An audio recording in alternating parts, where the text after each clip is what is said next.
All right, hello guys. Welcome to today's session. This is week 2 of our 6 weeks course, a backend development course. It's a free course, and today being Saturday of our week 2, we'll be looking at the JavaScript basics. So I will share a slide. I will share a slide with us. Then I will share my screen for us to discuss some of the basics. Then we'll do some labs, some real life program, some demonstration. So basically, I want to believe that you have your environments ready.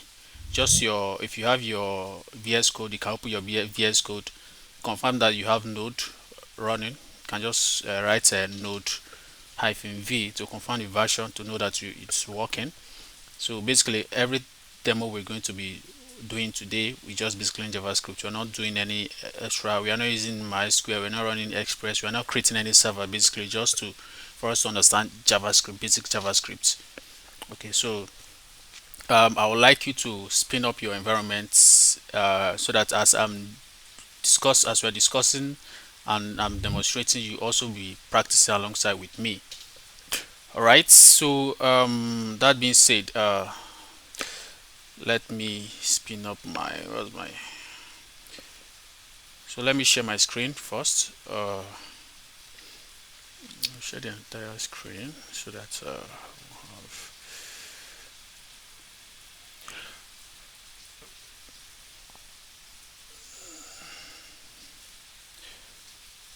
all right, please confirm you can see my screen.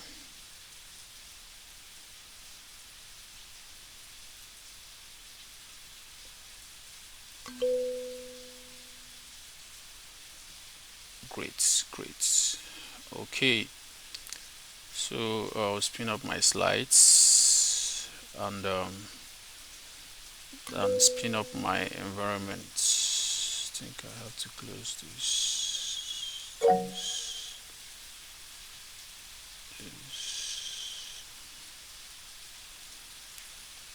So all right,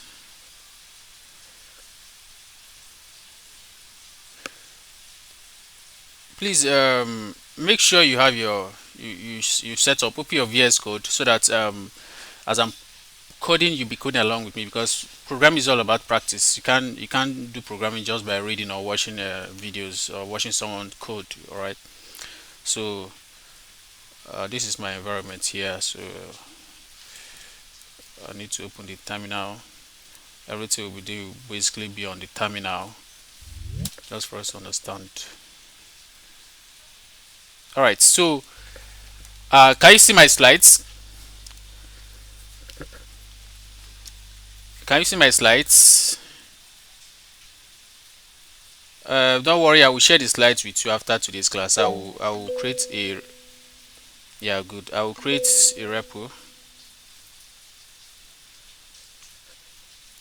I'll create a repo for us to be able to get all the resources so that you won't have any issue accessing them. So what is JavaScript? JavaScript is a scripting or programming language that allows you to implement complex features on web pages.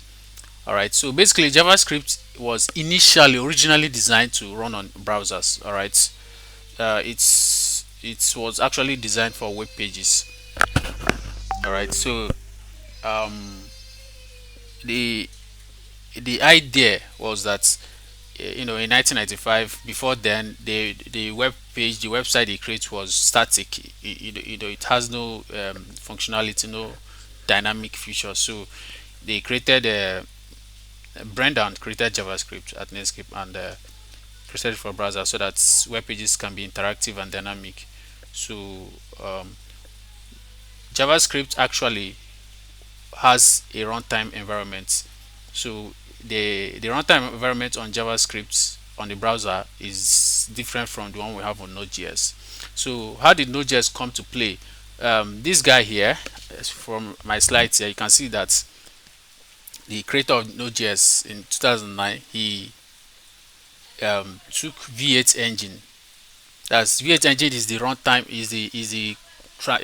the machine. Let me just use the language. The machine that translates JavaScript, into runnable machine language for the browser. All right, so it took the V8 engine, integrated it with other C++ program, and he was able to run it on, outside the browser. Install it on the computer, and execute JavaScript code on it. So he added some other C++ programs. These other C++ programs are unique. All right, actually, this V8 engine is also written in C++. So he added other C++ programs, and he was able to execute it outside the browser. Okay, so we're not going to go into all those the technicalities of the engine and the rest. So I just want you to understand that, okay, the JavaScript on the browser is kind of different from JavaScript on Node.js. Okay, hope you guys can hear me. All right. So the technical difference there, the engine is V8 for Node.js on the browser, is V8 on the browser. For Node.js is V8 also. Then the environment. Now, what Ryan did was that on the browser, the V8 engine, the JavaScript on the browser has these components, web APIs and the rest. But he removed them, and he just took the V8 engine and added these extra features, because it's a server. He wants to convert it to server, to server language, to language that processes server codes and the rest. So he added all these entities, all these systems, file system, HTTP, and the rest. So that's how it came about to create Node.js. The purpose of that is the purpose is UI. For browser, it's just UI interaction, while for Node.js is server logic, and the rest. Now, I need to make you understand that on the browser, if you are familiar with front end, for example, let me do this. Hope you can see my screen. Okay, now this is browser here. This is browser console. If I do something like this, document, this entity here you see is the browser, like the is concerning this browser. All right, if I run this document here, if I console document on Node.js, you won't be able to see, you won't see anything. Let me do this again. If I do something like this, console log document. Now this thing you see here, if I do it on Node.js, which you're going to see when I start demonstrating on our on the files here, you won't be able to see this. All right, so this is peculiar to browser. We are able to see something on document because this is browser. So basically that's what this thing here. If I also do for window here, if I console log window,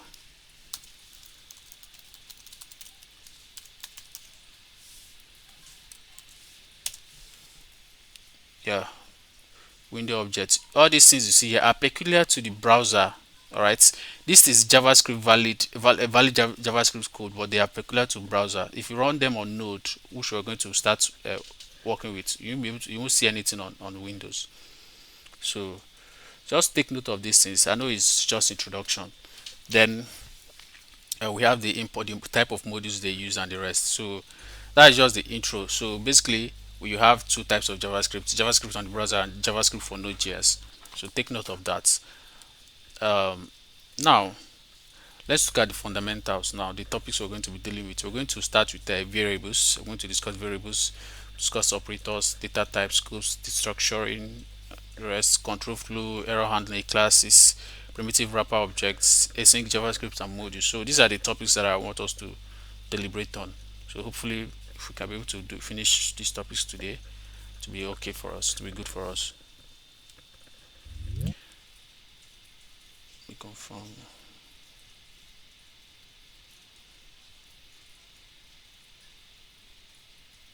Okay.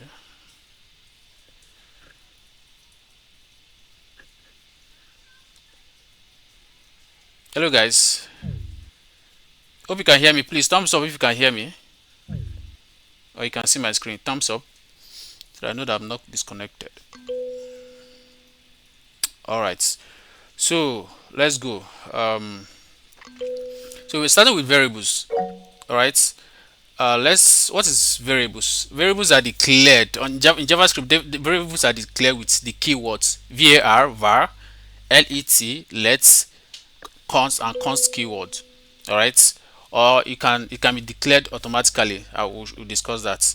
So what is this is how you declare a variable. And what is a variable? A variable is kind of in Java. It's just like a box. You create a box, you give it a name, and you store something inside of it.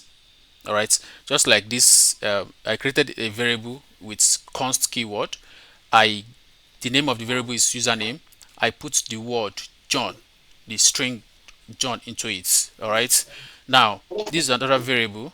I created another variable with the let keyword. I named it age, and I added this number 45 to it. So when you're creating variables, this is basically what you're doing. You are creating a box and putting a value into it. All right, you declare and you initialize the variable. Now, what are the rules? There are rules to creating variables. It's not everything that it's not all kind of characters you can use to create your variables. These are the rules. You can use letters, digit, dollar, and underscore to create your variable. But when you're writing your variable, it must begin with a letter, either a letter, dollar sign, or underscore. All right, you can't use number to start. You can't use a number, yeah, to start the name of your variable. JavaScript will reject it. All right. Uh, the names of your variables are case sensitive. Like if capital X is different from small x, so case sensitive. All right, capitals are different from small letter uh, characters. So and there are reserved words in JavaScript and you cannot use them. Like new is a variable name. Even these keywords here, they are variable keywords. You can't use them for to name your variables. All right. So let's go to the labs for code demo. So please create a file. I'm going to create something. I will call it variables. Sorry, variables with s. And please code along. But I will share you the code whenever at the end of the class. I will drop everything in GitHub repo. So I'm going to start with this.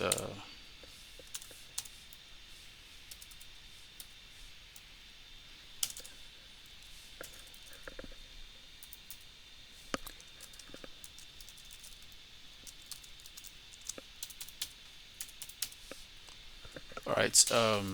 Like I said, they are declared with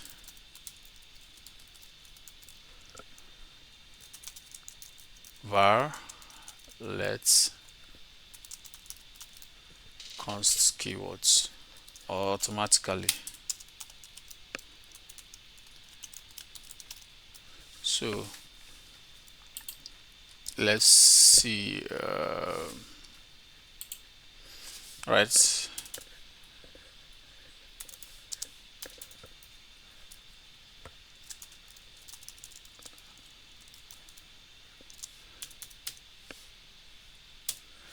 All right. Simple. If I just do something like this, I've created a variable. All right. In JavaScript, we don't specify type. Is not strictly type. So like this, JavaScript will automatically detect that it's a string that you want to store in your variable. All right. So if you console log, do console log. So this is actually console.log. Console.log is when you want to print to the console. All right. Where you want to print out, you use console.log. There is console.info.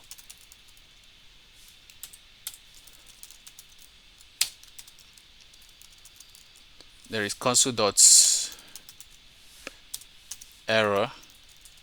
This is when you have error. They are just there, but you basically want to use console.log most of the time. So if I run, this is how you execute your JavaScript code. Now I've written javascript.js. All right, this is how I execute this code. Now this, just write node on your terminal, node variables.js. This is how you execute. Then you click enter. Now it console logs the Alice here.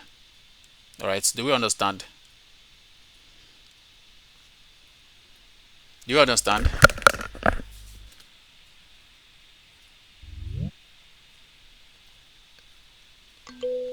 Please thumbs up if you understand. The Lords, your hand is raised. Do you have any concern, or you want to add something?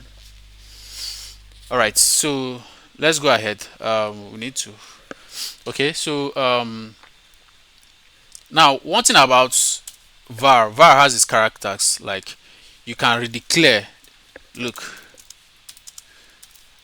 I have used name here to define a variable, and I added Alice. If I do this now again,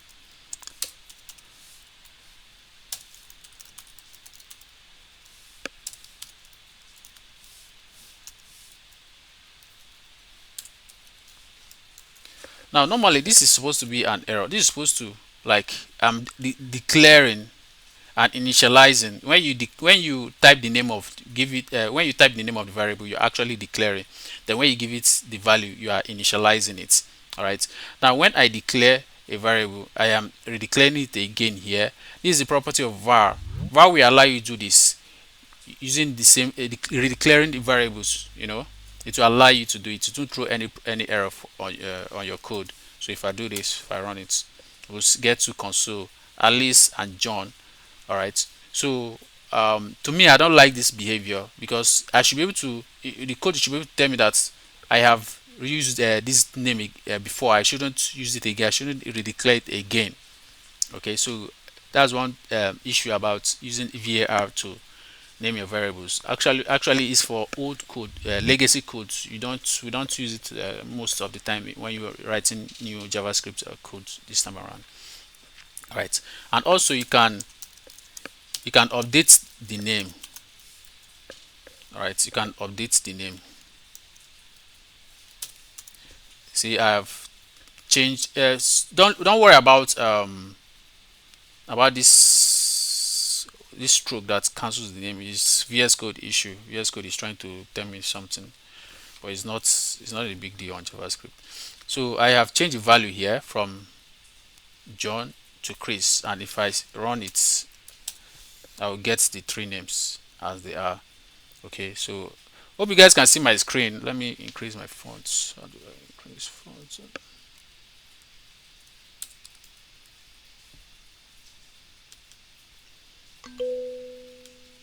Okay, hope it's bigger now. Is it big enough for you guys to see?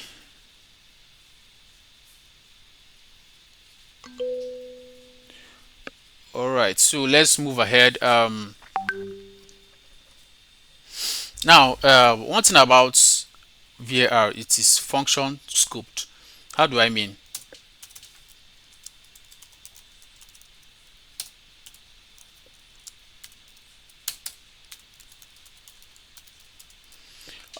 If you declare it in a function, you can't access it outside the function.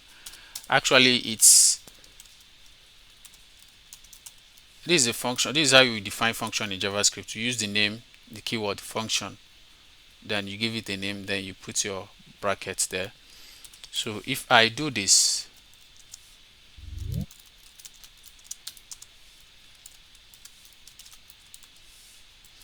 now this if here, this is a block scope. All right, why this function here with these brackets is function scope.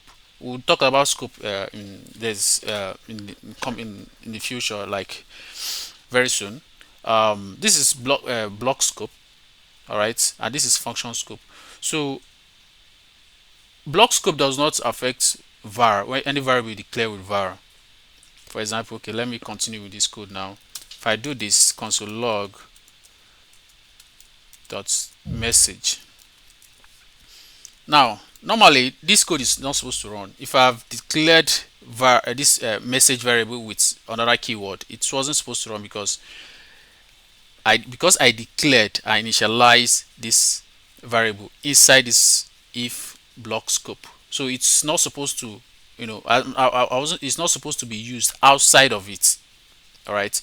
So but var will allow you to do it. It will access you will able to do this. You get away with it. So if I call this function here, for that let me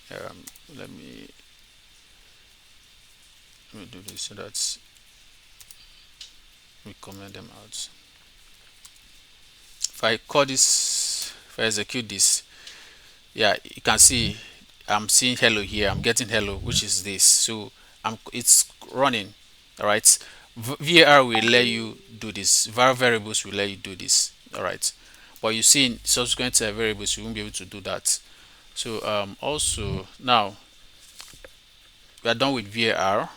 All right. So VAR is functional scope, and it will allow you, the characters here is that you'll be able to redeclare your variables, like defining it in two places, declaring it in different places, and you'll be able to update it.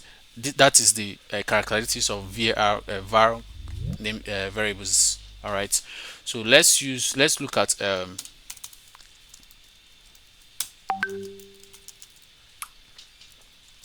using let. Do you have any question? If you have any question, please call my attention to it. Now I want to declare variables using let. All right. Let is block scoped. All right, we'll look at that. It can be updated, but it cannot be redeclared. All right. So let's see what we mean by those terms. It can be it is block scoped, can be updated but not redeclared. So if I do this now, okay, all right, let me console log.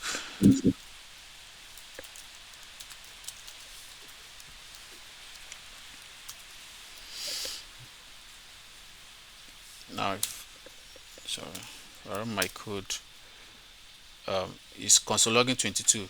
Now if I try to do this thing that we did with var, as you can see, it's giving me, it's throwing me error, like I can't use it again. You understand? But if it is var, if I change it to var will not throw error to allow you to use it. Okay, but since I'm using let keyword, it will allow me to throw me an error that I've already cannot be declared. All right, so what I can only do is to update it. Okay, if you are confused about the two terms, you can let me know. Then if I console log, you see that the values are updated.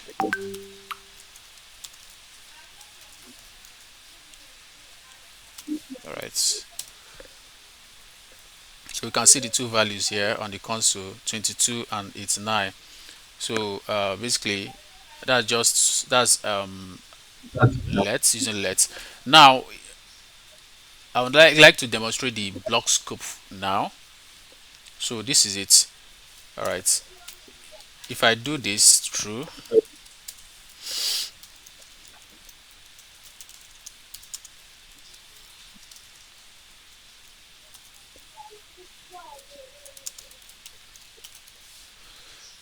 now I console log it here, I'll be able to use it, no problem. All right, now if I run it, if I run the code, let me comment out this. If I run the code,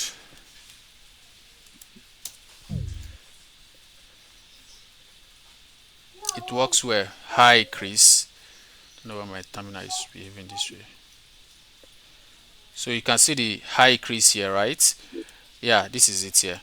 It works well, but see, if I do this, if I try to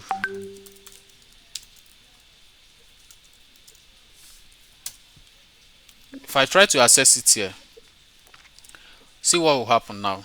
I'm expecting, since I'm console logging in two places, here and here, all right, I'm expecting to see hi Chris here and hi Chris here, right?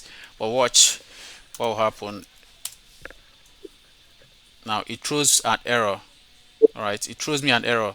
It says greeting is not defined. It's throwing error on this line, which is line 37. Yeah, if you look at the error here, if you go through here, this place here, line 37, it's telling me this is line 37 that I didn't define it. So it didn't recognize this.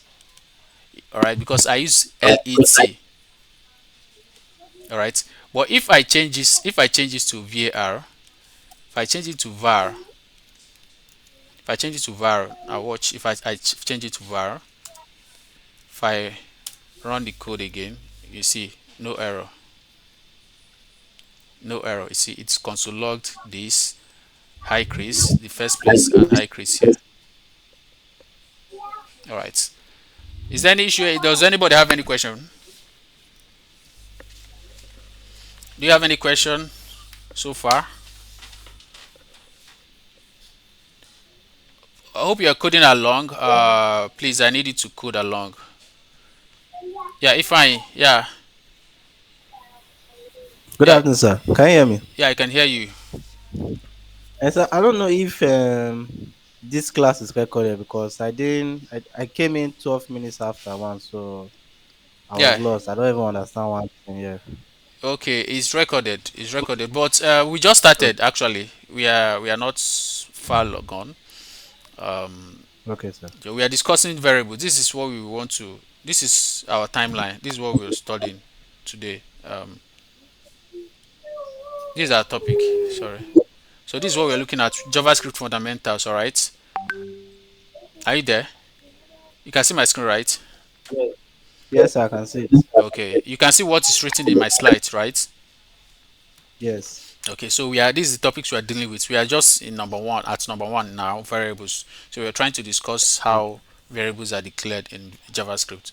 So Okay. we talked about how the keywords that are used to declare variables var, let, and const, that is const. So if you want to declare variables, you use these keywords. So what does it mean to even declare variables? Variables is just like you want to in your programming, you create a box, you give it a name, and you put a value into it inside of the Okay. box. Okay, that's basically what we Okay. are doing now as we are coding. So if you look at this example here, this is a box. This is the username, the name of the variable, which is username, and this is the value we put inside John. All right. So if Yes, sir. I this is just what we're doing here. The same Yes, sir. thing. Please, one quick. On your Visual Studio Code, how do you like set it up for you to code in JavaScript? I don't know how to set it up. No, you have Node installed in your system, right? Yes. Yes. Okay, just open your VS Code, Oh, yeah, it's create a open. folder. Yeah, just create the variable any file, then name it .js. Put the extension should be .js. You don't need any serious Okay, sir. setup. So when you name Okay. it, if you want to execute, if you write a code inside the .js file you've created, all right. If you want to execute the code you've written, just type node in the same directory, actually in the same directory of that of your file. All right, just type node, Yes. then hyphen, you give space, then the name of the file you want to execute, the .js, then you click enter. It Okay. will execute the code for you. You don't need too much setup for now. So are we good? Okay, sir. So try that. If you have any challenge, you still let me know. So guys, moving on. So we've discussed Okay, sir. var, Thank you. we've discussed we are now discussing lets. So so this is how lets behave. If you can't use let outside scope and block outside block scope, and what are other block scope that we have inside. If you are for loop, we're going to discuss some of these things. Anything that has a curly brackets inside of it is a block scope. This for loop also, something like this while loop, these things they have block scope, but we'll discuss some of these things if they are new to you. So just know that anything that has curly brackets, if you declare a variable with it and use let to declare the variable, you'll be able to access that variable outside the block scope. All right. Okay, so that's that. um, you can actually update also. You can update your block scope, your value. If I just like I discussed here, you can update it from like updated age to from 22 to 89. So we are good. So the last keyword we want to discuss is const.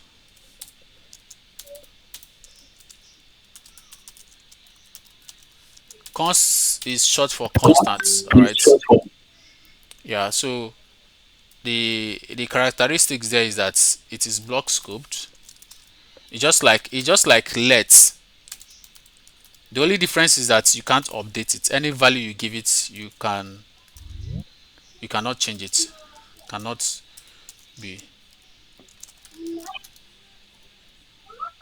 updated or redeclared. All right. So and one thing again is that one thing I forgot to mention is that I can do something like this. I can do something like this with let or var. I can declare without giving value. I can do this, as you can see, I didn't give it any value. I didn't do equal to anything. All right. I can also do that for var. Um, I can do this also for var. My code will run. There won't be any issue. But I can't do it for const. If I do something like this, you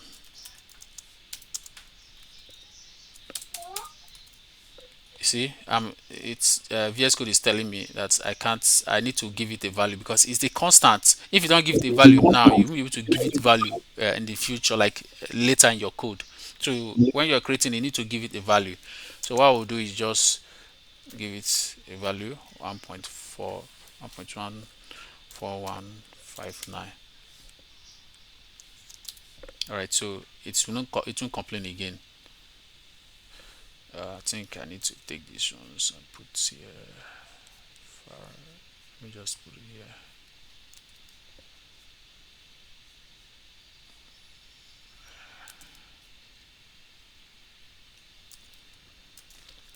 So then if I console log the pi here, you see that it has the value. I use a capital letter here. It's optional. It's not compulsory that if you must use a capital letters for your pi. I just use a capital letters. Anything you can use any letter.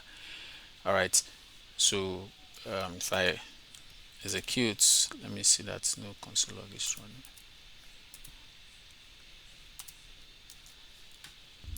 So if I execute, you can see I got my value on the console. So now if I try to say, let's say pi is 3.14. If I try to do this, it will throw an error. Watch the error. As you can see, it gave me an error. Assignment to constant variable. All right, it's pointing to this. I can't give it a variable. I can't reassign it. Okay, line 47. This is line 47. This is what it's complaining at. So you can't do this. All right.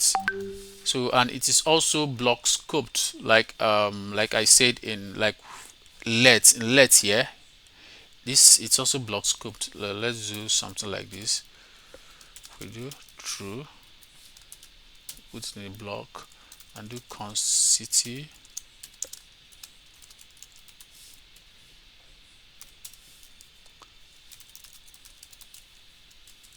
If I console log city here, it will work.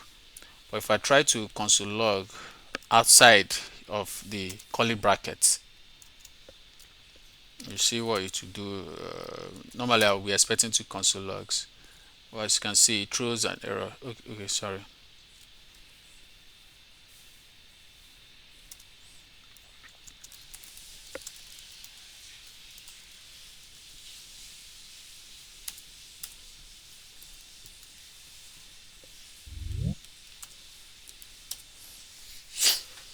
So yeah, this is the error.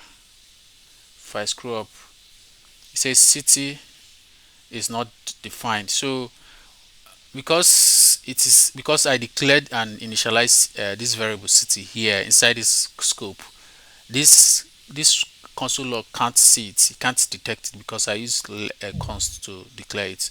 Just the same way we experienced here in this greeting. So I hope you guys are following along. All right. So basically that those are the three keywords. Hope you guys are following along. Please give me thumbs up if you're following along. If you're following with me. Yeah. If I is your hand still raised? You want to? Yeah, so I don't know how to open the console. Okay. You are in Java. You are in VS Code, right? Yes. Okay. Just click Control hyphen. No. Control string. How will I put it now? Okay. See. This is how you open your console. Let me close it and show you.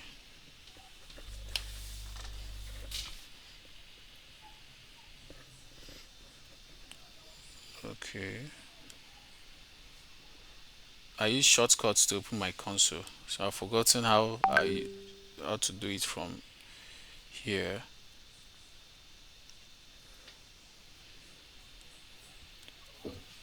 Okay, use the shortcut. Wait, let me type it out for you so that control on your system.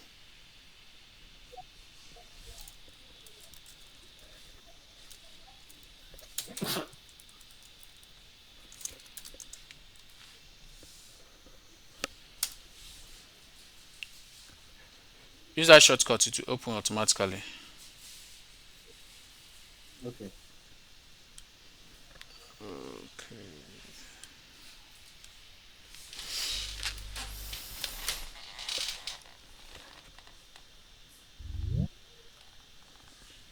So is that control plus? Yeah, control plus the what was that templates.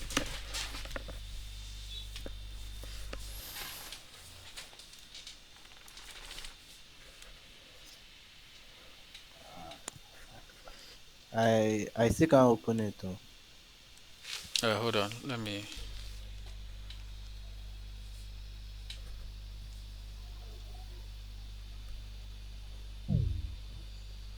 Okay. Wow, this thing is done.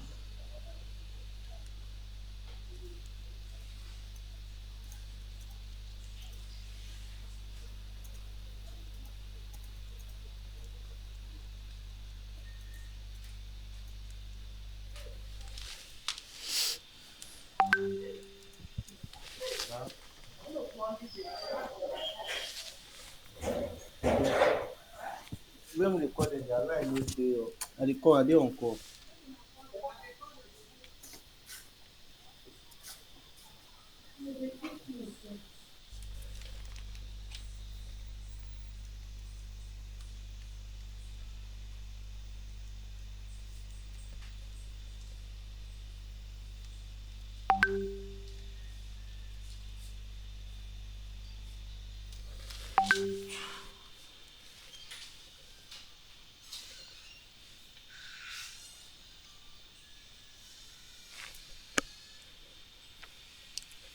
Okay. Okay. Come to view. All right. Can you see my screen? Come to view here. Then you see terminal.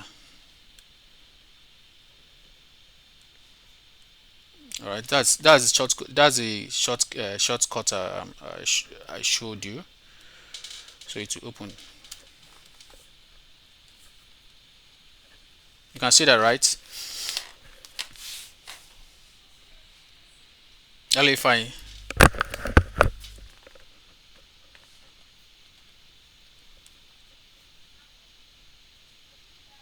All right. So let's move on.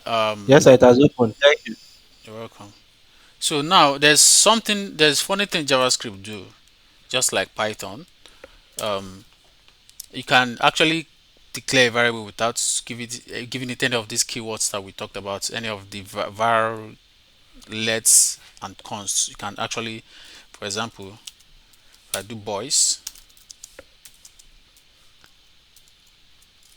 it will work. If I do something like these girls, uh, as you can see, uh, I'm not I'm not using any of these keywords I discussed, but I'm not getting any. It's not. I don't know why my this thing is not charging. Yes. So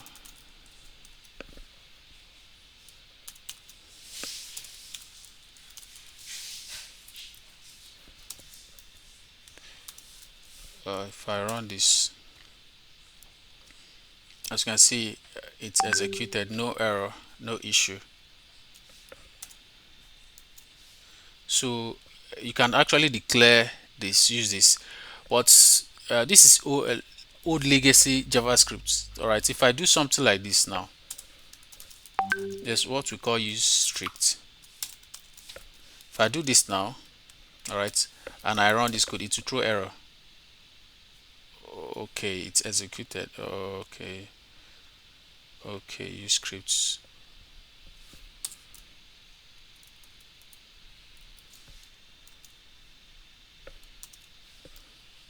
Okay, use script allows it. Right, so it works for use script strict mode. All right, so you can actually declare variables without keywords for on JavaScript here. So that's for variables, guys. I think we are good on variables. So if you have any question on variables, please you can ask.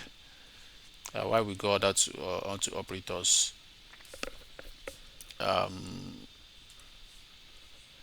So operators on JavaScript. That's I think that's the next thing we have on our list here. Let's see.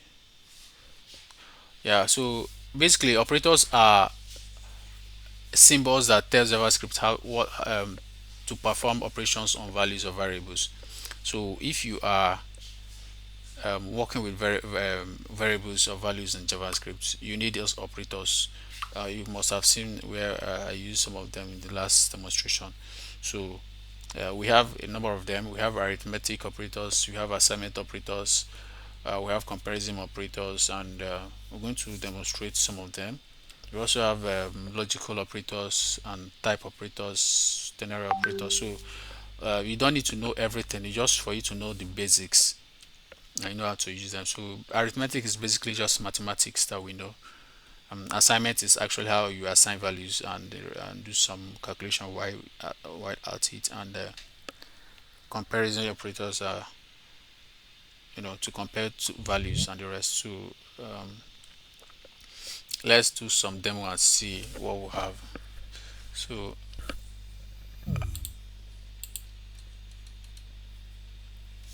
so we're going to start with arithmetic operators.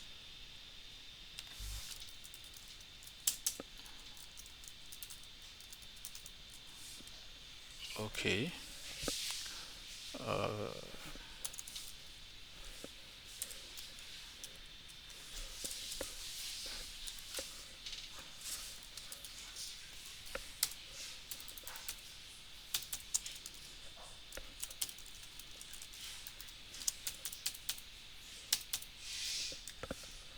Strict. Okay, it's symbols that allow you to do. We have arithmetic operators. We have assignments.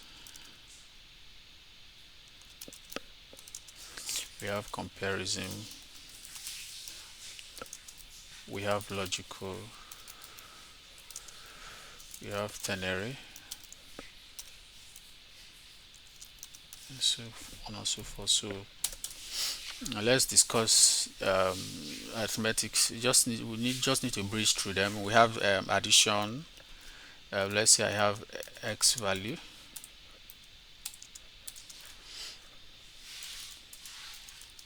have y value. Let's say I want to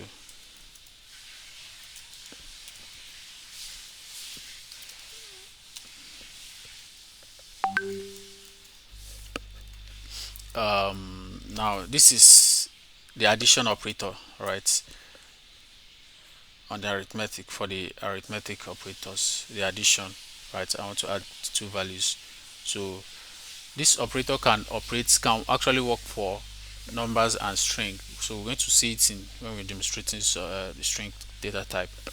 All right, so here I'm adding two numbers. It will just do simple maths for me. So to execute this, I'm now executing operators now, operators.js. So node space operators.js, sorry. So if I run it, it will give me my answer 7. Right, so that's the addition operator.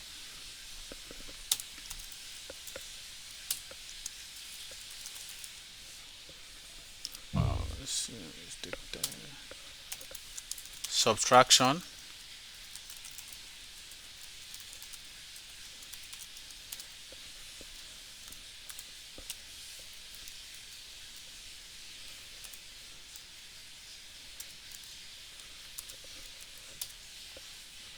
Subtraction will, do the basic subtraction for you.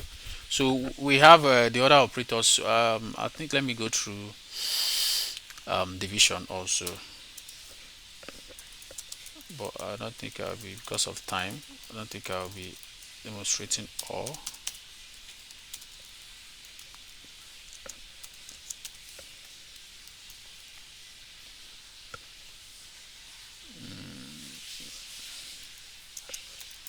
I think this give us 3, this give us 7. Where is that here?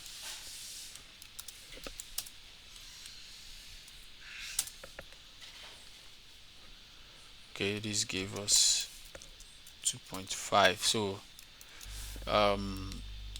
then let me show you the um, modulus.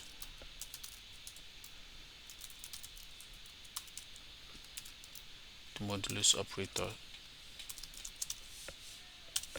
This is just like when you hear C modulus, just call it remainder. If you are familiar with maths concepts, the modulus, it will, since we are dividing 5 and 2, that is x is 5, y is 2. If you divide 5 by 2, it will give you if you get 2 out of it, then the remainder will be 1. So we're going to see 1 here as our answer. If it comes to log, so get 1 as our answer. So basically it's just this is just maths. Anything you want to do with maths, you can easily do it with JavaScript. Then we have the assignment operators. Okay, sorry, before I go to assignment operators, I need to show you this. We also have the increment operator. It's important. I'll show you this. All right, this is increments. Okay, now there are two parts of it. There's the one that you can affix. Now if you look at this operator here, x is 5. All right, let me use another value here. Let's say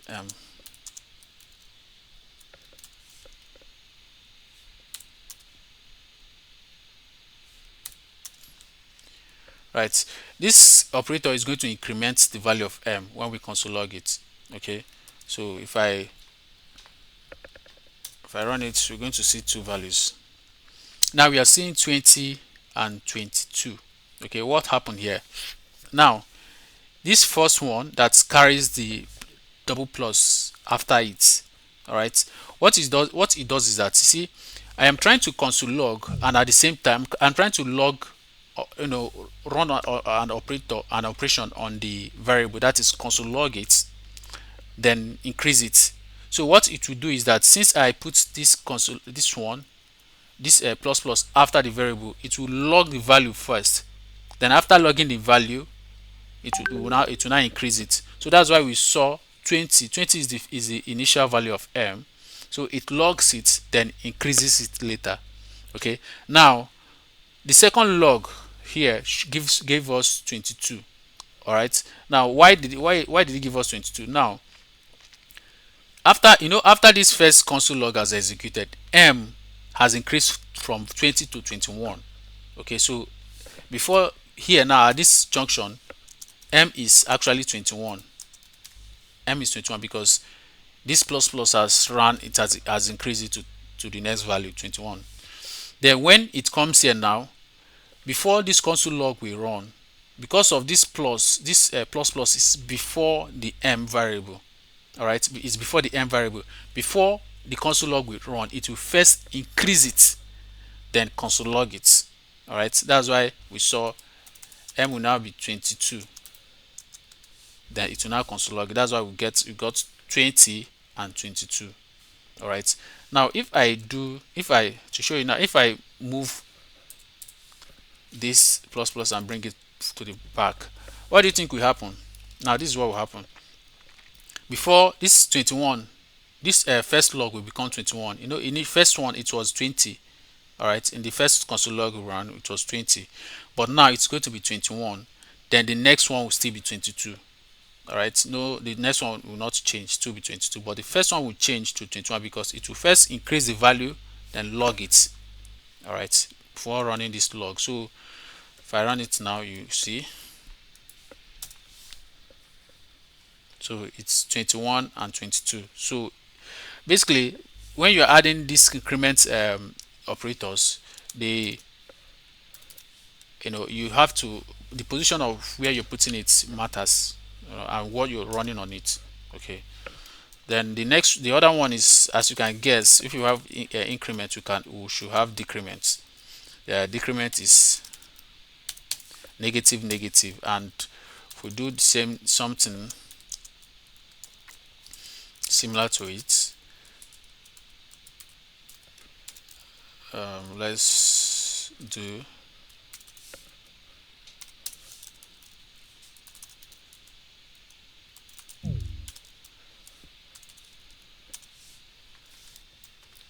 so as you can guess here, we are first one, if we log it, it will give us 45, then decrement it. All right, it will first log because the negative negative is after the variable. It will first log, then reduce it. All right, so then after logging and reducing it, the next log here, the next log will give us, we first reduce it again, then log it. So here it will reduce from 45 to 44. All right, then log it. All right, no, it will if it will log 45, then reduce it to 44. Then when it comes here, it will first reduce it from 44 to 45, then log it. So reduce from 44 to 43, sorry, then log it. So we're going to get 45 and 43 in our console. So if I run it again, sorry, I need to comment out this.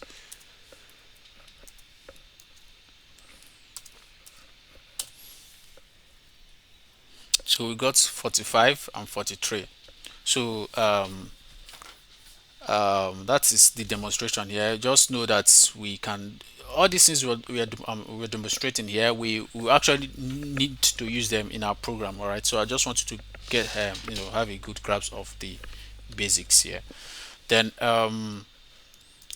we move to the assignment operators. So let me just briefly explain this. This thing you see here that I'm doing here, this is comments. I'm commenting out. So in JavaScript, you can comment means that JavaScript will not ignore anything that it finds within a comment. It ignores them. It will not run it. You see it as a comment. It will not run it. So how do you comment? If you write a code now, how do you make a comment? Let's say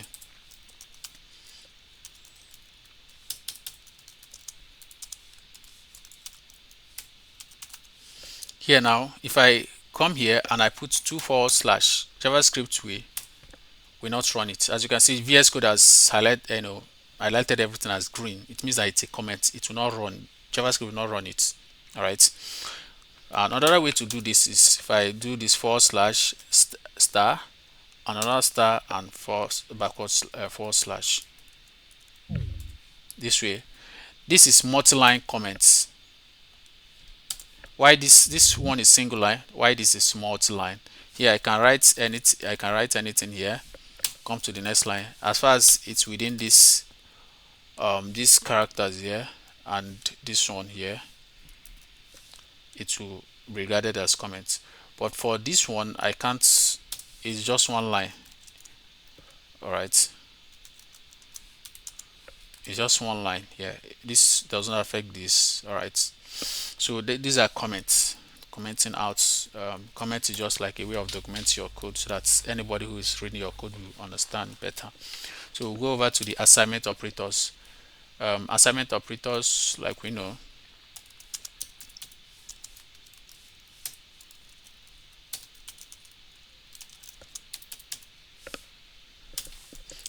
just like we've seen, this is basically assignments. We are assigning 9 to the variable a. All right, we are assigning 9 to variable a. This is assignment operator, and there are other assignment operators like we have can do something like this now. Now if I do something like this, it's not.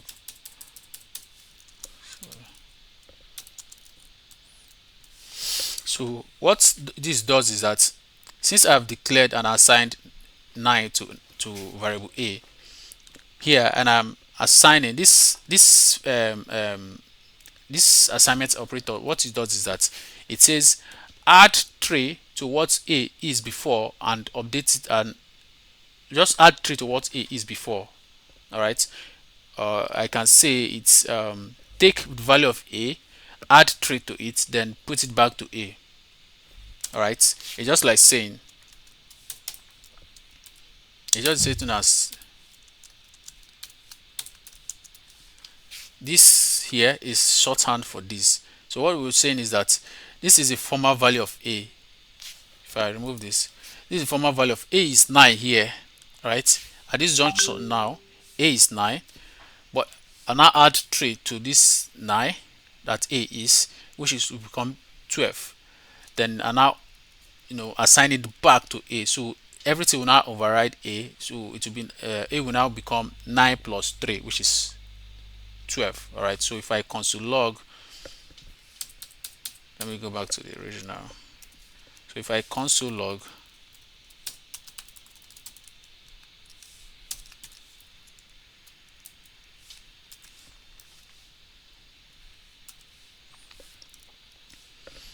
you can see 12. We got 12.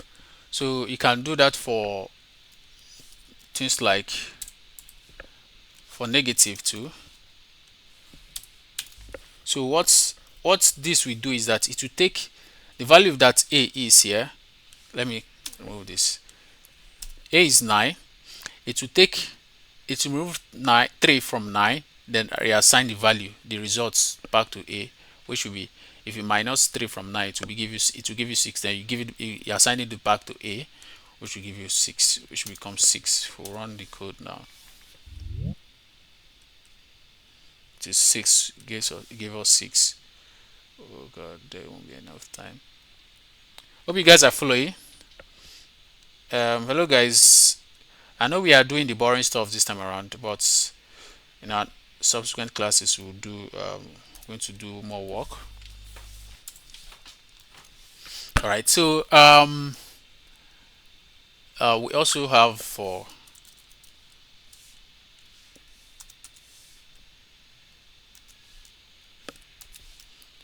just the normal arithmetic signs for these two also have. So what this will do is that it will take the value of a, which is 9, divide it by 3. The answer, it will assign it back to a. So it will be 9 divided by 3, which is 3, then give it back, assign it back to A. So to be this. All right. So the last one is modulo.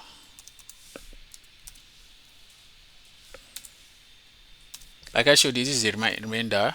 So what it will do is here is that it will assign 0 to O. Well, let me use 2 so that we'll get a remainder. Yeah, so 2 in 9 we give will be 4, remainder of 1. So it will assign 1 to A. So it's because of this modulo, this is modulo, it's the remainder, it takes the remainder remainder value of your division. So we do that, execute, we'll get 1. So I think that is it for assignment operator. Then we have comparison operator. Comparison operator is to compare values. We have a bunch of them. We have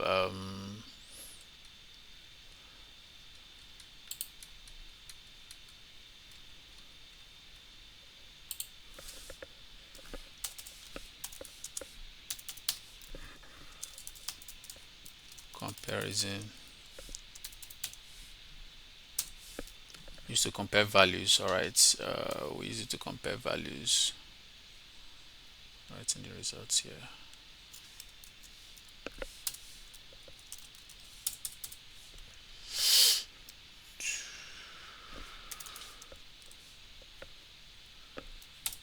So if I do this now,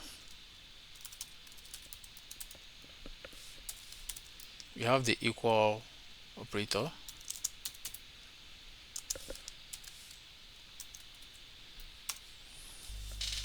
All right. So if we go back to our slides, let's see the comparison operators that we have. We have the equal, we have the strict equal. This one is double equal, while in this one is triple equal signs. So in JavaScript you have two kind of equal checking. All right, we have the double, the one you use two equal signs, while we have the one you use three equal signs. The one with three equal signs is called strict equal. We're going to see the difference when we demonstrate. We have the not equal, which is the exclamation mark and the equal sign together. So don't mistake the sign. The exclamation comes before the equal sign. Then we have the strict not equal. All right, which is this. Just same thing as the strict equal. So just add extra equal sign to it, to this normal equal. Then we have greater than sign, and less than. Then we have greater or equal. We have less or equal. So let's just briefly demonstrate these ones. So here now, this is the equal, the normal equal. This is not strict equal. So what this will do is that, see, JavaScript is funny. It will, we'll see what we're going to get here. Let's run the code now. Now what did we get? It says true. So it's trying to say 5 is equal to a string of 5. So what this does is that it just compares the value. It automatically converts this string to number, then compares it. All right. So it gave us true. But see what strict equal will do. If I use triple equal sign now, see what it will do. Is it going to give us true or false? So it gave us false. So what this does, what strict equal does is that it compares the value and the type. So it knows that this is string, because we put the values inside quotation, so it's string. But this is ordinary number, so it doesn't compare. It checks the value and the type. If the types are not the same, it tells you that they are not the same. So it's very strict. That's why it's called strict equal. Okay, so the next one is not equal.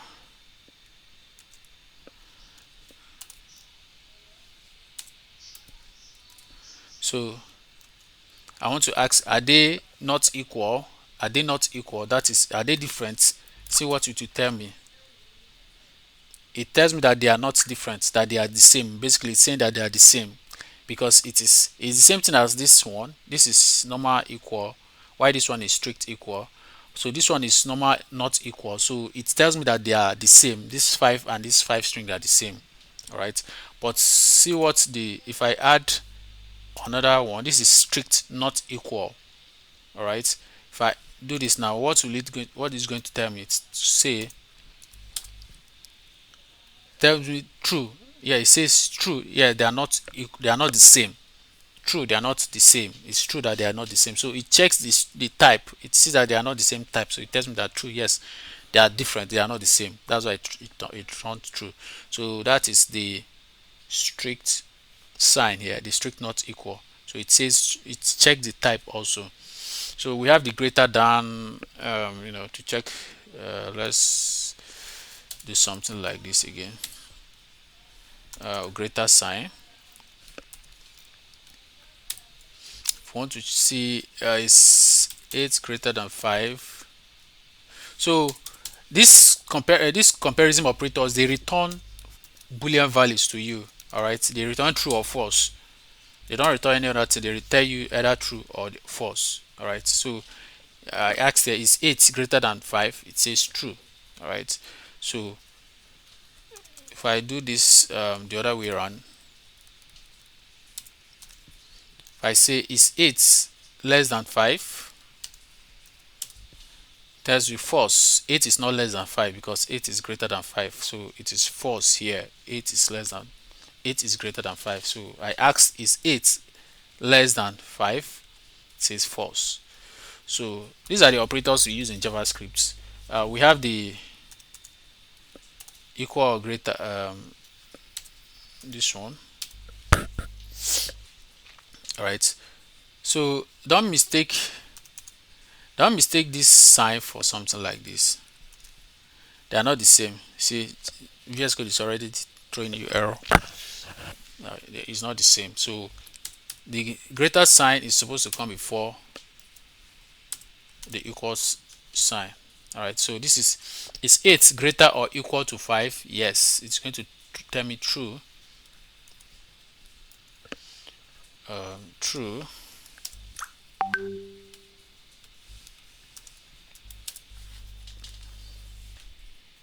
So it's true here because 8 is actually greater than 5. But if I do something like 5 here, it's also be true. It will also be true, even though 5 is not greater than 5, but it is equal. It will tell me true. All right. But if I put 4 here, is 4 greater or equal to 5? It will tell me no, false. It is not. 4 is not equal or greater than 5. So this one is false here. So basically, you have to practice all of these. All right. So this one gave me false. So that's the comparison operator. We also have the logical operator, the one that gives us boolean. Let's just two of them. Wow.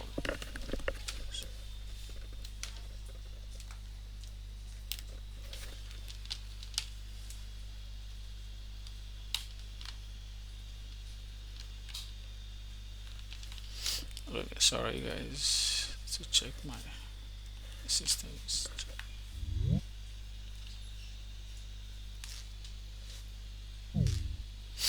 All right. Okay, so we have the logical operator.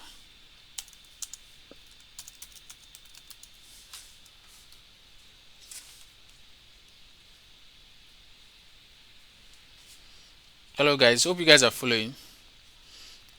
The logical operator actually just, if we look at our slides, logical, we're dealing with and, or not. What does it mean? Okay, so if you want to check two values, let's say we'll have something like this: x 6767, we'll have y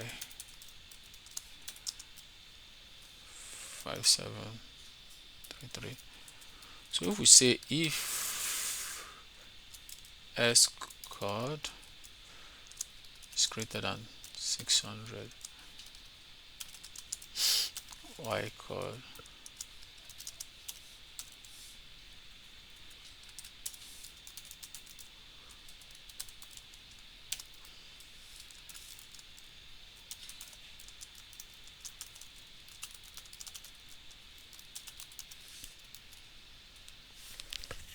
So this is the operator here. We're talking about the logical and which is right. So what will happen here is that logical and takes the two conditions here. The first one on the left hand side, you check the first one on the left hand side, and also check the one on the right hand side of it. Now, if it is true, it checks if the two of them are true. If the two of them are true, it will return true. Only if the two of them, if the two operands, the two left hand and right hand side are true. All right. So here now, basically, let me just do. This is how it works here. Let me just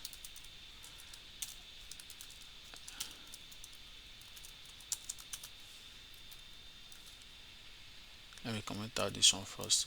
So this, it will return true. This code will run because this side is true and this side is true. So if I execute it now, you see it will run the code inside these brackets. Sorry, yes, true. As you can see, yes, true. It runs the code here. Okay, but if I change any one of them to false, it will not run. If I execute it, you will not see anything on the terminal. See, it didn't show anything on the terminal. All right, because it didn't run. Okay, if I convert this one back to true and put this one false, it will still run because it expects the two operands, the two right hand and left hand side, to be true. As you can see, it didn't console log anything. Okay, so the two of them must be true before it will execute the code inside it. So as you can see, yes, true. All right, so that's basically what this operand do. It's check the two parts, which one is true. If they are true, then it will execute whatever we have inside the code here. So in this our example here, sorry, so in this our example here, what is the value of S code? S code is 6 is greater than 600, so it is true here. This condition is true. Now check this Y code. Y code is it greater than, is it less than 700? Yes, it's actually less than 700 because it's 500 and some. So this one too is true. So our code here will run. So both of them are true.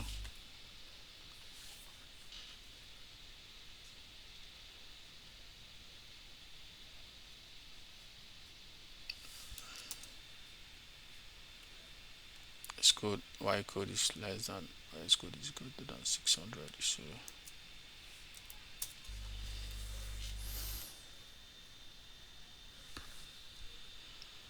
okay. Oh, sorry about that. Thousand. I'll say. Look now why it's not running. So here you are in the, you are outside the region. So this is, this is the condition here. So it's run the code because S code is greater than 6,000, which is it is 667. The Y code is less than 7,000. So that is that for the AND condition. Then the other one, what's the name? Logical OR. This is OR. So OR is kind of check either of the condition, which one is, if anyone is true.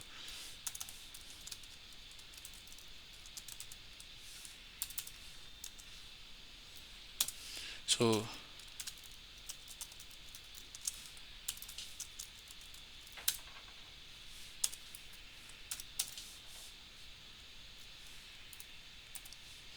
So all we execute if any of them is true.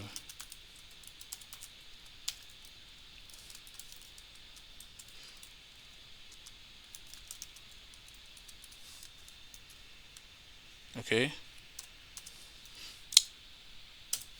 it will execute if any of them is true. All right, it will execute if any of them is true, but it will not execute if the both of them are false. Okay, if I convert this to false, the only condition that it will not execute is that if the two of them are false. So it checks the two. See, it didn't execute, it didn't console log our value. So if the two of them are false, if the two of them are false, it will not execute. So it will only execute if both of them are false, but any other condition, if any of one of them is true, it will execute. So if I even add another condition here, let's say it is true, now it will execute because one of them is true, it will execute. All right, it will check all the condition you gave, you are giving it. If it is true, it will execute. If it is false, it will not. If any of them is true, it will execute. If all of them is false, it will not. Meanwhile here, for this, for and here, it will check all the condition you are giving it. If any of them is false, it will not execute. So all of them must be true for it to execute, for and to execute. All right, but for or any one of them, if any one of them is true, it will execute, but if all of them is false, it will not execute. So if I do, if I add another condition here, like put another condition on this, it will see, it will check the condition and see. So if I continue with this demonstration, if I make this false now, to see it won't execute the code inside the curly bracket to run, but it's not console log anything. All right, so let me use values now to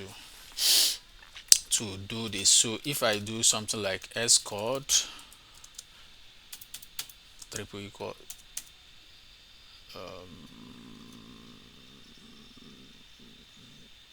this supposed to be,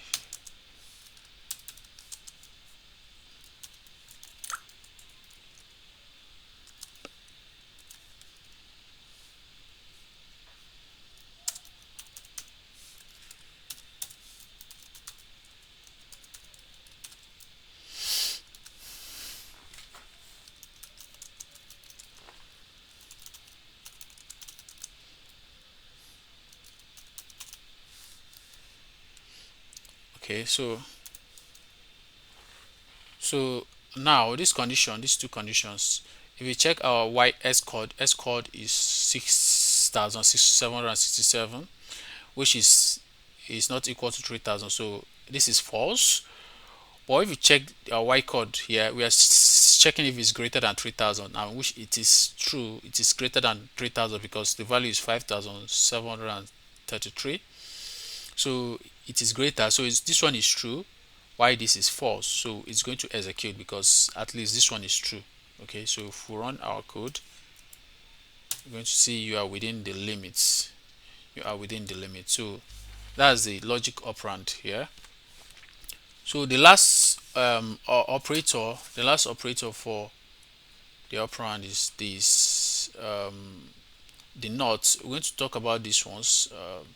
The not is actually an inverter. It inverts the false value of the operator. All right, this is how I'll demonstrate it here.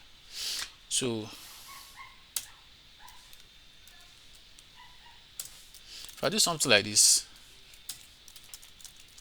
is admin, and I do true,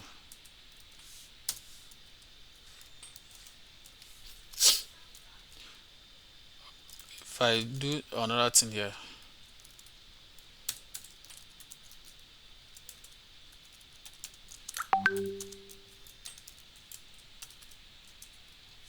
now this is the operator I added here.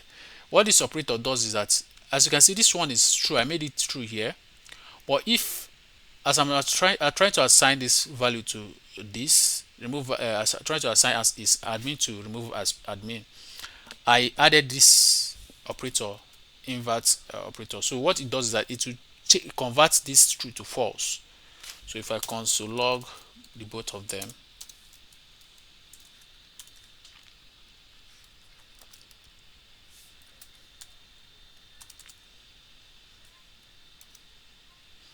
Now let's see the values they have.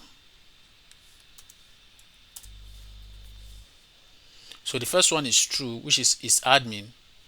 It is true. That's the value I gave it. But the second one, remove admin, is false because I inverted it. All right. What this operator does, it inverts the value. So if I, and it actually works on, it works on boolean value, but in JavaScript there are values that are truthy. Like, when I mean truthy, there are values that JavaScript will consider true or false. Like empty string is false, but string with value is true. Zero is false. JavaScript will treat zero as false, but any number greater than zero is true. So those are truthy values. And null values are false. All right, undefined is false too, I think. Yeah. So that is that for our logical operators. So there's one other operator, ternary, but I think we'll have to jump over that. We'll have to discuss it later. So there's what we call operator precedence. All right. When you have multiple operators, which one does JavaScript pick first, and which one does it not? Which does it leave?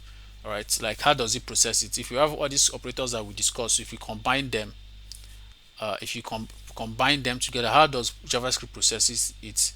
So it's actually have preference over the other. So I'm going to put some notes on it. Like, all right, now JavaScript treats parentheses first.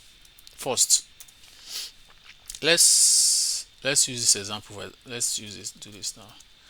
We have results, something like this.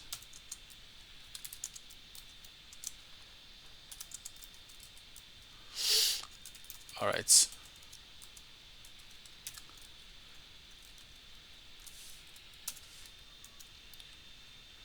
So what could be the answer to this result? What will result be?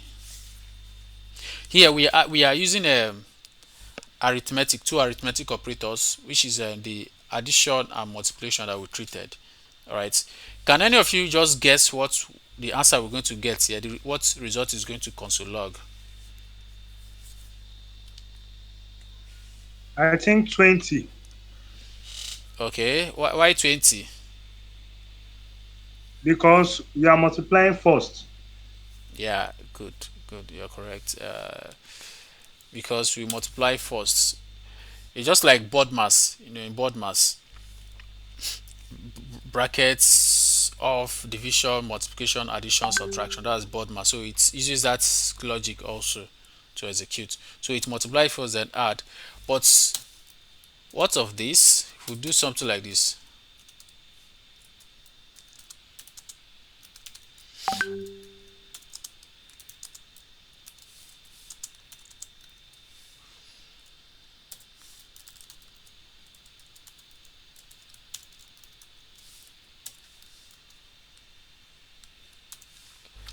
what do you think will be our answer here for results 2, the next console log? I think our answer will be 30. 30. Yes. Okay, why 30? Because if we are using the logic of Bodmer's, brackets come before multiplication. Exactly, exactly. So you're correct. Let's run it and see.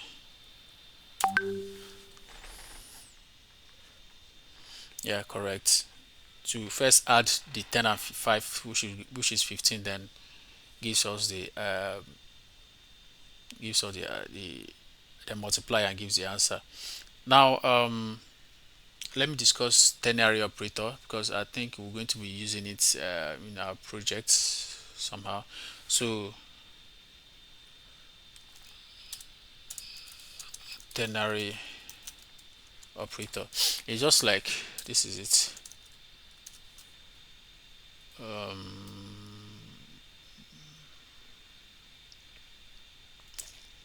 All right.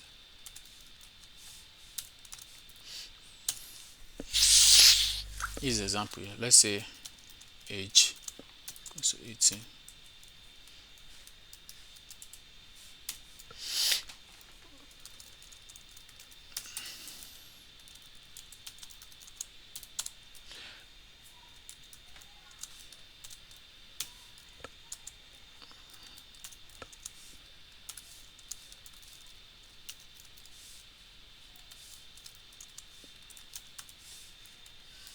So this is ternary operator. It's you have this and you have this. This is what makes up your ternary operator. The equal, the question mark sign and the column. All right, and the column sign. So what it does is that you give it a condition. Then if the condition is true, it's true gives you the truth value of your condition being true. But if your condition, if the condition here is false, it gives you this value. So this is your false value, this is your truthy value depending on this condition here.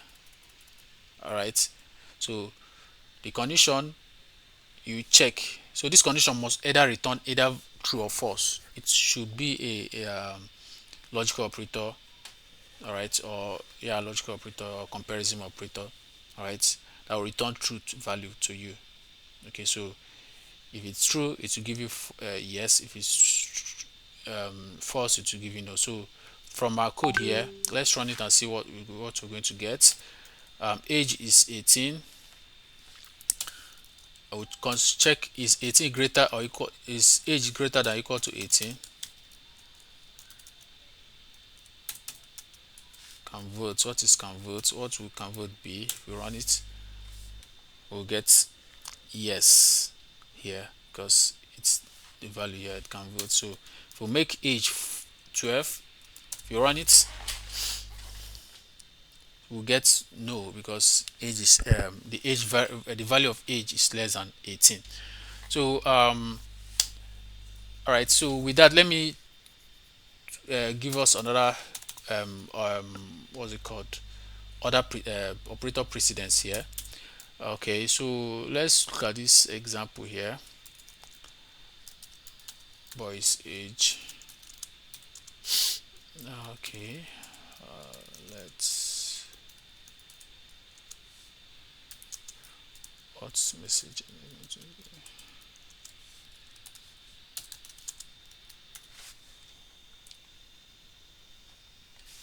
Okay, good.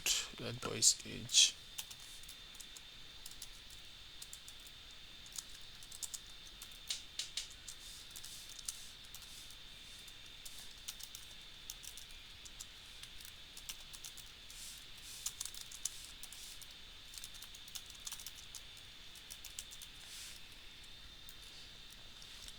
So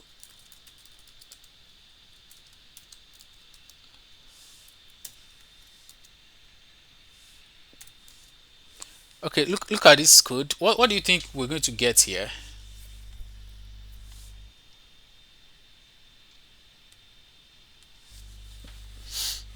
Hello guys, what do you think our message is going to be? If I'm too fast, like if you're following along and I'm too fast, you can let me know so that I will just slow down. Wow, just on operators, we have primitive and the rest. Okay.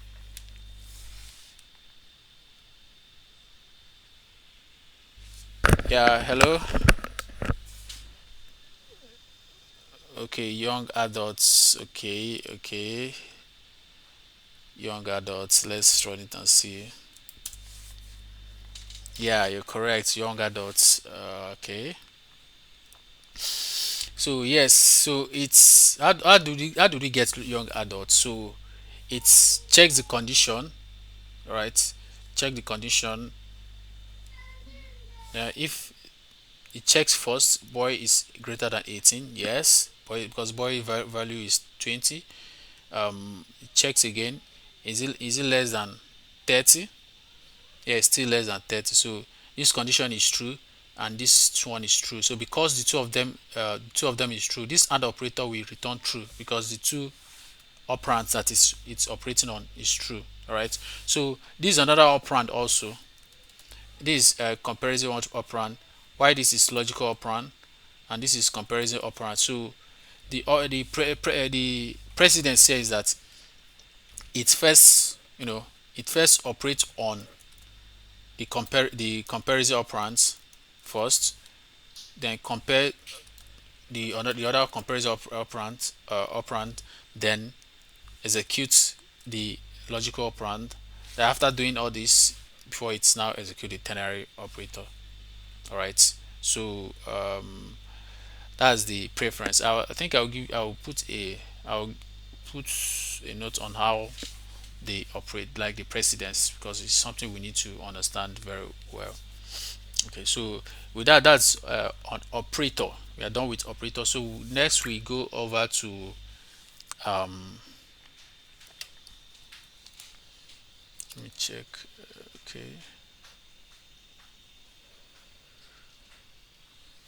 all right. So we'll go over to data types. Data types are kind of important. Like it's very important. We understand data types, and that's basically like it's the backbone of, like, let me say the backbone. It's one of the most important topics in JavaScript or in any programming language that you've been dealing with, because you need to understand how the data are stored on that language. So okay, okay, data types.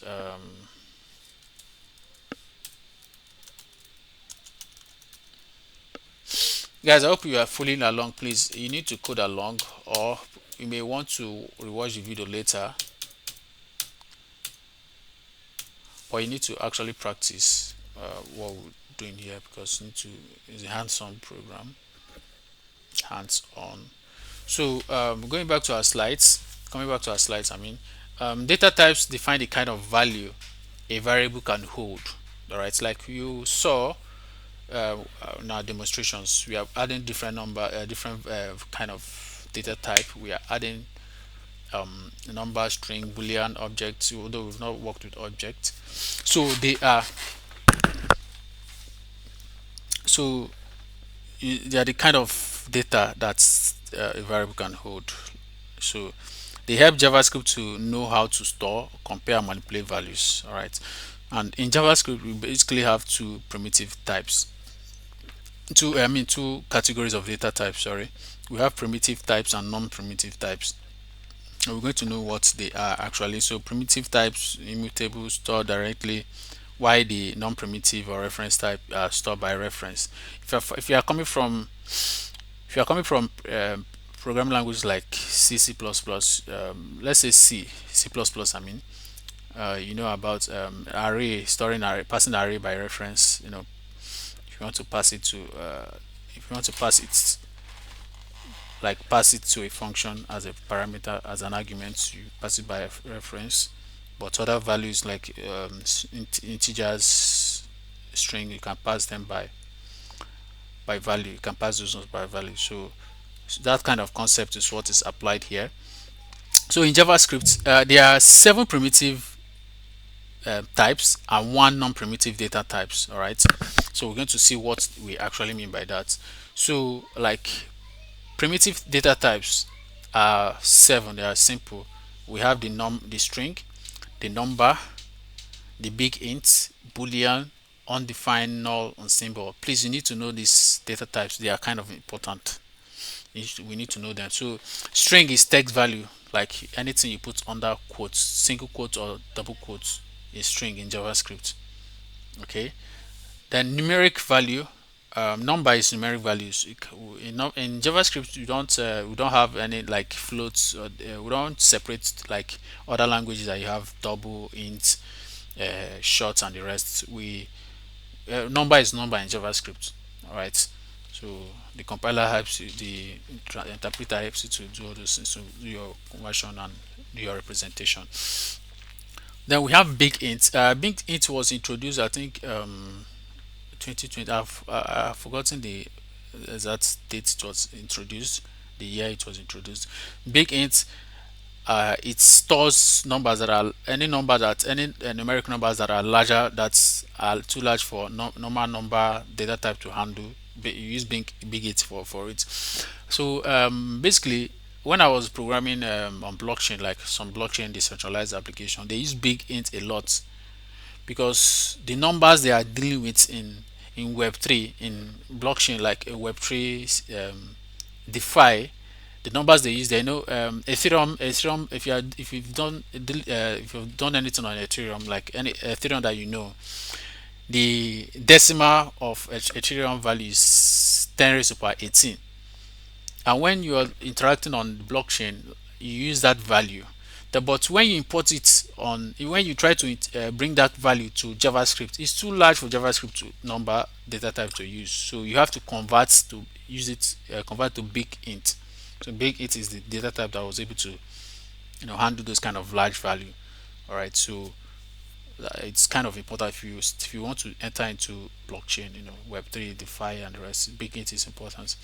Then boolean is true first. It's not too big. Then undefined is when you declare the variable but you don't assign anything to it. It's like the example we gave here. When you clear the variable but you didn't initialize it to any value, you didn't assign any value to it, it will have automatically be undefined. The interpreter will see it as an undefined value. Then null is intentional. You can intentionally assign null to a value. All right, maybe you want that value to be empty, you want that variable to be empty, you assign null to it, to the variable, you give it null. Maybe we'll get to know how to how to implement it in our logic when we are creating our APIs and the rest. So symbol is unique identifier, it's just a peculiar data type. So then non-primitive data types. Actually, there are the non-primitive data type that I said is one. If you come here, I said there are 7 primitive data type and 1 non-primitive data type. Actually, the one is actually objects. All right. If you see here, we didn't mention anything on objects. So the non-primitive data type we're talking about is objects. All right. But in objects, they are in JavaScript. When you talk about objects, there are other things that are special kind of objects. You have the normal object, then you have array in JavaScript is also an object. You have function is also an object, and you have other entities in JavaScript that are considered objects. So all of them are grouped together as object and they call it non-primitive data type. Okay, so we're going to see a demonstration on how these things work and how to implement them. So let's go back to our lab. So data type. So let's start with the non-primitive, which is string. String is very easy. It's not too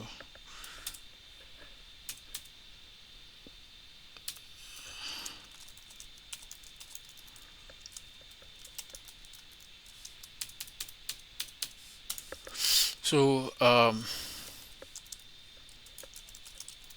string, just as we know, if I use Alice here, okay, that's how you declare a string. Now you can declare a string this way in JavaScript.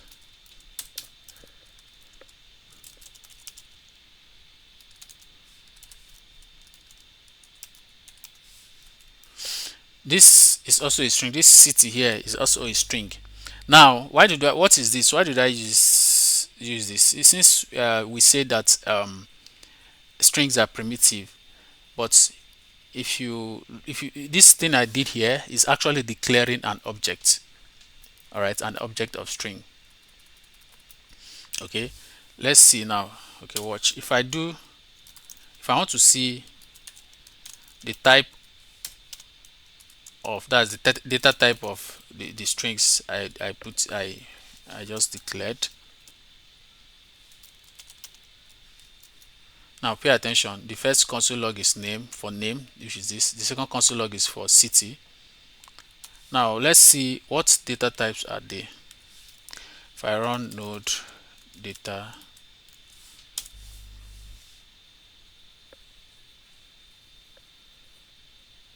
sorry.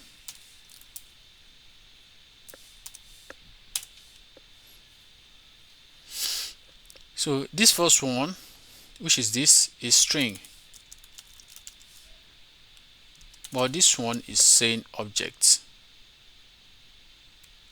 This one is saying object, and it's something unique to JavaScript, but we're going to discuss about this particular concept later.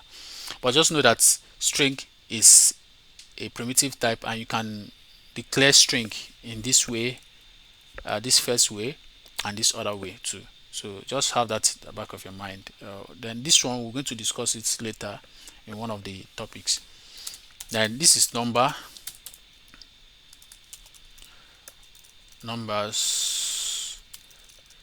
Can say age. All right. Um, can do this. This is how you just declare.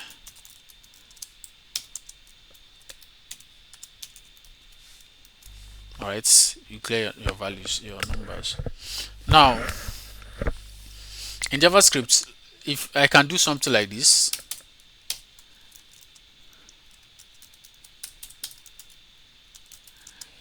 in languages like Java, this is int, why this one is float. All right. But if I try to add the two of them in Java, if I declare variables like this in Java, or even as C++, int and float or double, and you try to add them, they won't work. It won't work because they will tell you that the types are incompatible. Like you try to add integer to float. All right. But in JavaScript, the JavaScript doesn't care. It will do your math for you. It sees all of them as numbers. So if we console log here, so it gives us this value here. It does this thing and gives us this value. Now you'll be wondering why we got all this value here. Why this error here? This numerous decimal places here. This is part of what we call, what's it called? How JavaScript represents. It's not peculiar to JavaScript. It's for most languages. How JavaScript, the floating point standard, i.e. standard, this 756 or something like that. Um, just basically just things about numbers on JavaScript and some other programming languages. So we're not going to dwell on that. So you just know that JavaScript can add integer and floating point numbers for you. It doesn't complain. It treats everything as numbers. Okay, so in JavaScript also we have things like infinity. Infinity is a number. Okay, sorry. So if I do 1 divided by 0, 1 divided by 0 give me. So it gave us infinity. So infinity is a number in JavaScript, all right, but it has no value. It tells you that in languages like Java also, it will give you divisible by 0. You can't divide it, throw an error, but JavaScript will do your code for you. Will run will execute your code for you. So it's left for you to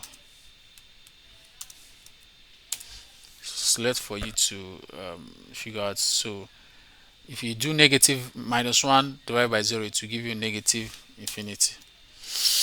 All right, so that's for numbers. Then if you want to know, let's say, like what's the maximum value JavaScript can handle, like in languages there are maximum values a language can handle depending on the number of bytes they use to handle their values.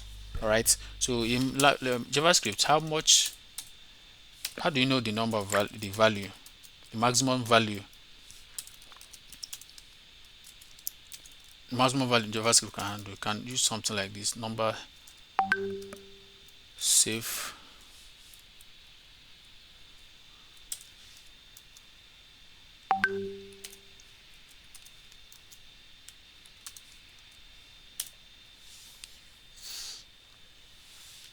So this is maximum safe value. You can, like, any when you're building your applications and you're dealing with numbers, your manipulation of numbers should fall within this range in positive value, integer should fall within this range, so that you won't have problem manipulating your numbers, your integer numbers to say.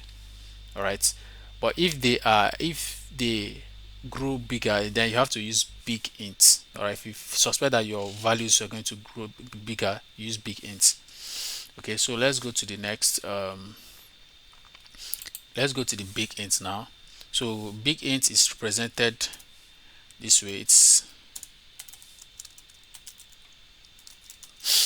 okay. It used to represent numbers that are bigger than safe integer. So if I do big,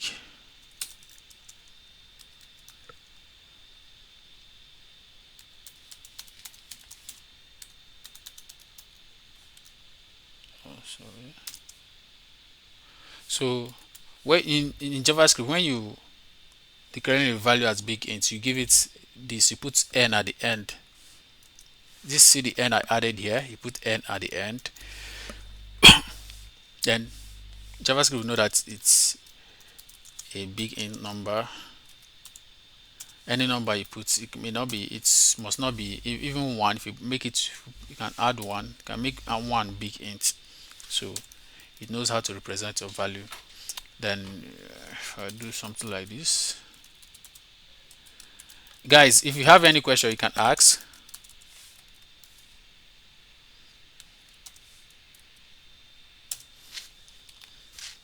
Time. So to add, but if I do some, if I remove this n and try to add it here, if I remove the n from small and I try to add it, it will throw an error. All right, because these two now is JavaScript knows see them as different numbers. That is, this is number, this is normal integer, and this is big int, so it can't add both of them, so it will throw you an error. But if you make this one a big int value by adding n after it, it will compile it to, it will run the code without error. Okay, so okay, so you can actually use the keyword here to convert.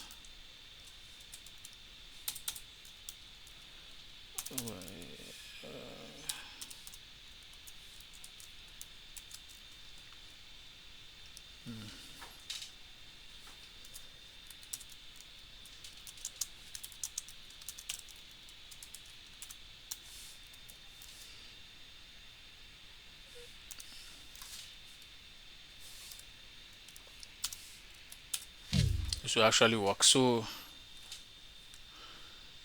now we have okay, so you can actually use this the keyword here to convert your actual number to big int. So we have null, we have undefined, sorry. When you define a variable without giving it a value, you get undefined.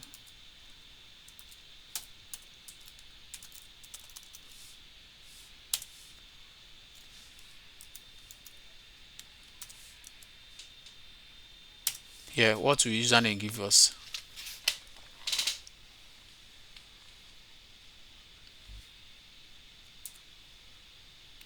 Okay, it returns undefined. All right, so even for null, to declare a null variable, just give it null, give it null value, then it will be null.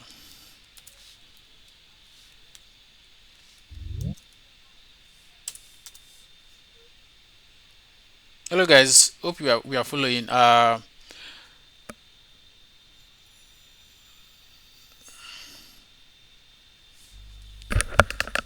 oh, jeez. Okay, can you hear me now?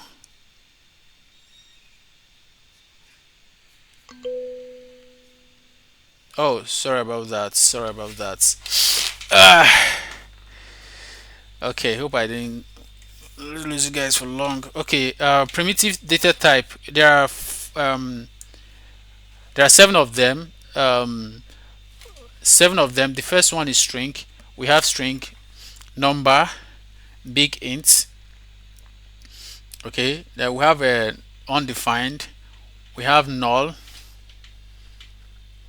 We have boolean. Boolean is true or false. Then we have symbol. All right. Don't worry, the code will be available, but okay. So undefined. Then the last one I'll be treating now. No, this is not the last one. The second to the last. Boolean. Boolean, as you know,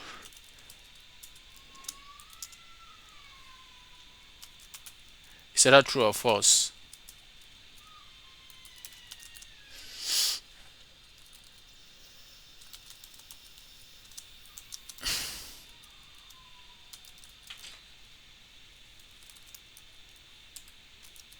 And give it any name. Then give it the value, the variable name. So then the last one here is symbol. This symbol, I don't know. I haven't practically used it in my code much. I think it's just there. Let's say in value.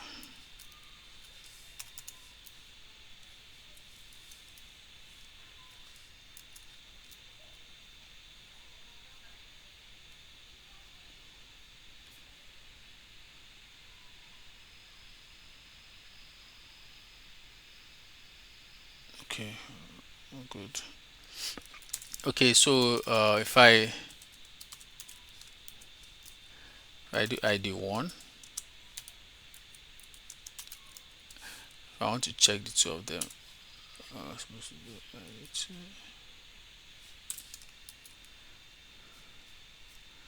Let's see what this ID symbol will give us.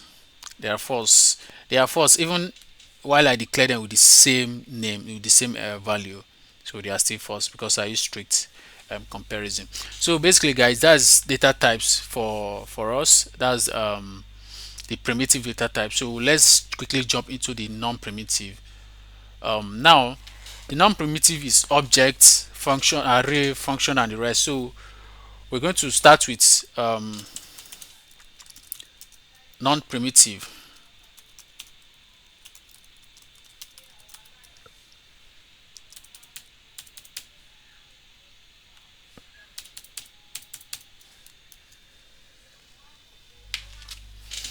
Okay, it's 3 hours. Okay, um, we're going to start with objects. You can in JavaScript, object is almost everything is object. Um, we can declare objects in different ways. So we're going to be showing you different ways to declare objects. Now, what is object? Object is a variable that holds many is a variable that holds many variables. Okay, it's a collection of key. It's a collection of key value pairs. All right. So let me just put them here.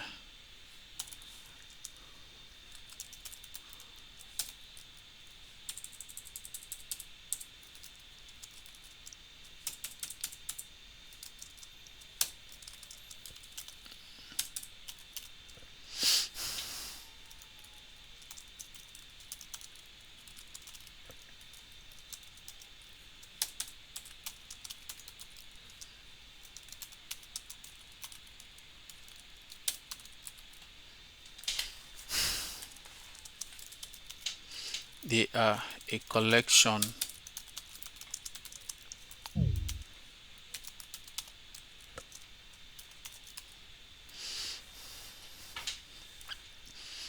All right.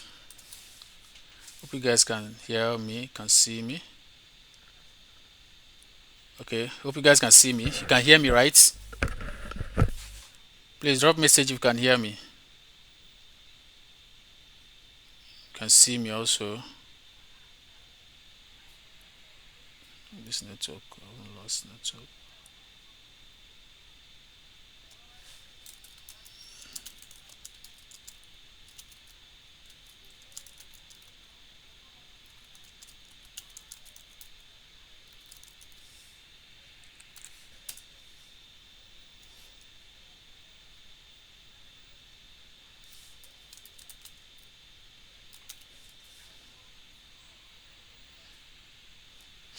All right, so object is kind of one of the important data types in JavaScript. So let's see how we can declare objects, or what do we mean by objects. So first one is um, using objects literal. Now,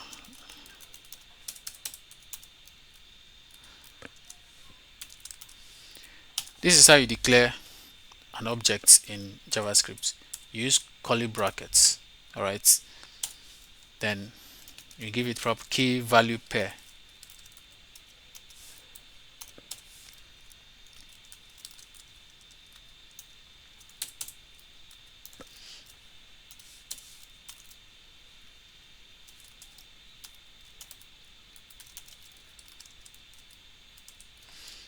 So this is objects here.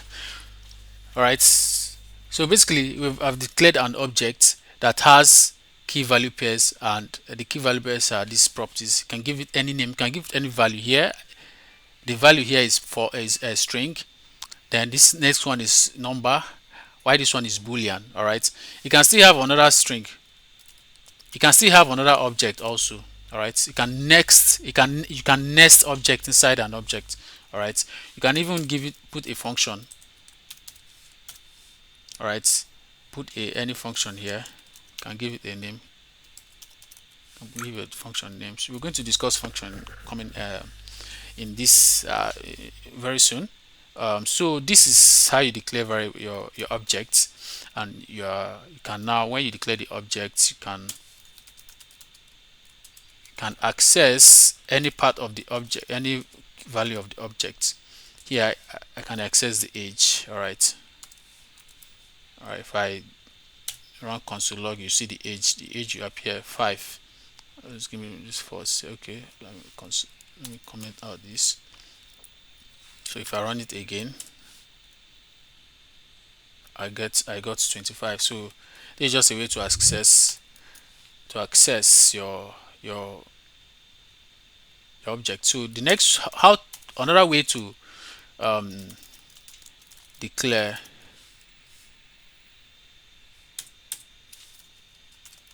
object is using the new keyword. All right, so now bear in mind that you can use any keyword here in declaring a variable. You can use any keyword to declare the keywords we discuss on using it to declare a variable.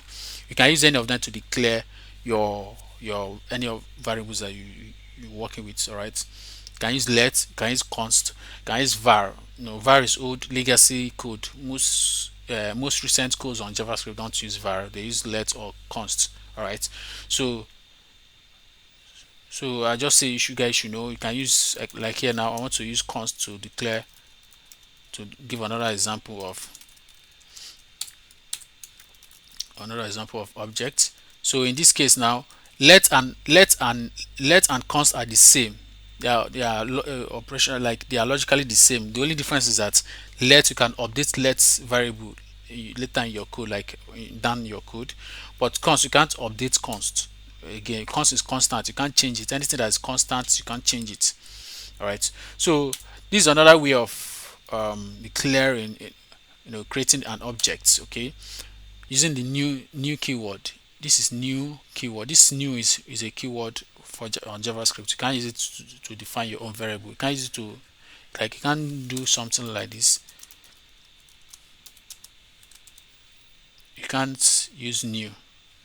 You can't name your variable new. JavaScript will tell you it's an, it doesn't understand your code, because new is a keyword on JavaScript. So that's it. So here, name, let's define the object name. See the same thing. Age is students, just the same thing I declared in same properties I gave the other one.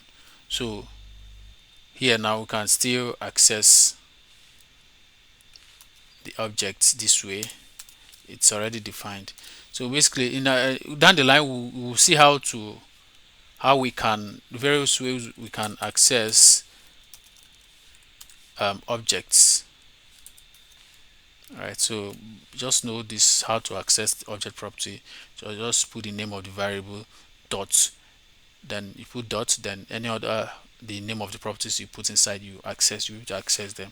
So if I run this code now, we're going to get nil as our console on our console. So this is nil. All right, so this is another way. Then can use this other way. I don't know, because of time, let's jump over to other things. But basically, but most of the time you'll be using this first one. This is the most convenient one you'll be using, the first one. The other ones will just be stress for you. Or if the need, maybe when you're writing your code, if the need comes for you to use, can decide to use them. So moving on. Okay. What now? Okay, accessing properties in how to access properties in your object.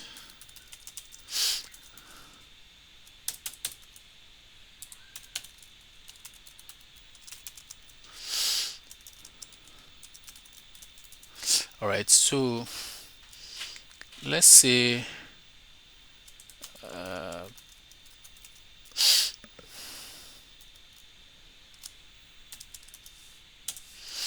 right, so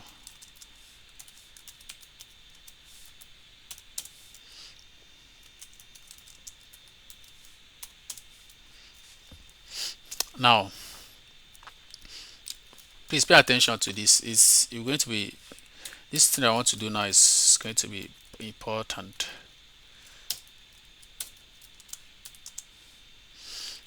in the long run. We're going to use it in our code when we're building applications. It's going to be used. So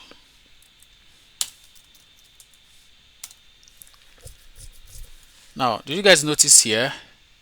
Here, this variable here, I added it as a property here, but I didn't assign anything to it, or I didn't assign anything, but I just left it like that. It's still a valid JavaScript code. All right, it is still valid. Okay, how do you know? Let me run it. If I do person 4, then career,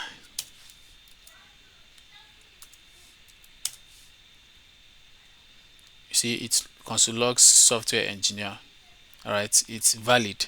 Now in modern JavaScript, when the variable and the variable you want to assign to the key, the value you want to assign to the key has the same variable name with the key in an object, you don't need to specify the key again. Like normally, this is how I'm supposed to I'm supposed to give it the property. Like the key is career, then the value is a variable of name career. All right. So, but in JavaScript, you can omit it and just give it one. If I also do the same, let's say I do the same for age. Okay, I think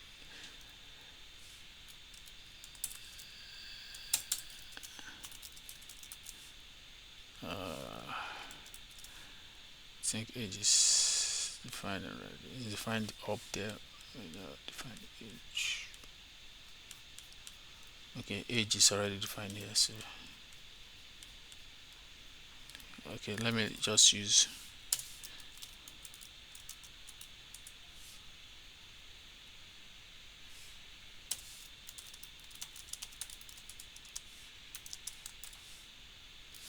Okay,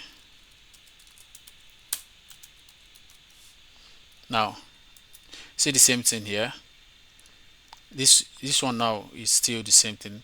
So I can access this. If I run the code, we'll get soccer in our console. Soccer. So it's valid. It's a valid JavaScript code. All right. Let me remove this so that it won't cause.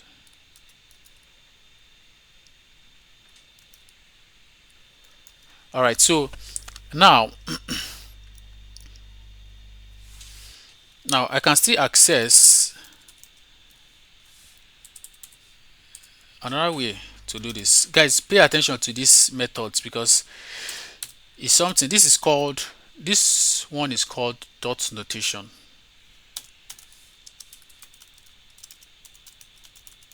When you access with dots, it's called dot notation.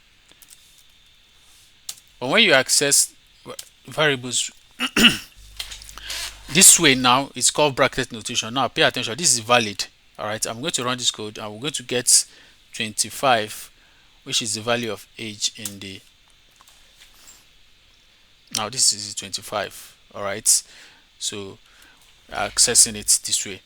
Now another thing we can do is let me do this. If I add something like this now, do you know that I can't do something like this? Oh, you know, um, wait, let's try it first. No.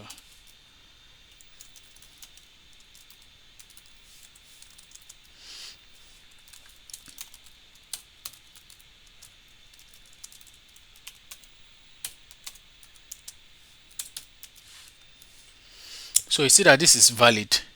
Now this best food property here, this best food key and its value. If I want to access it now, how do you think we can access it? Now we can't use, basically we can't use dots best food. Of course we can't, okay. We can't do something like this, or even we can't do something like this. This is wrong coding. All right, the only way you can access it is through via this way, which the VS Code already converted for us. So this is the best way, this is the valid way to access when you have space between the key value string here. You give it, you put it in a quote, in double quote or single quotes. Then here also, when you want to access it, you give it double quote or single quote. All right, so guys, this is just demonstration. We are taking it snippet by snippet so that when the time comes for us to use it in our real, when we implement in our backend server, we understand them better. So let's discuss array history. All right. um, Hope you guys can hear me. Well, okay, that's true. So did you guys did you guys see this example I gave here? These notations here, accessing properties. Sorry, let me start sharing. Not sure the screen.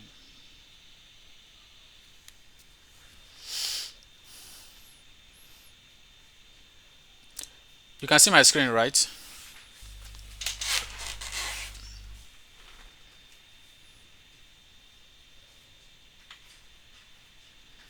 You guys can see, right? You can see the screen.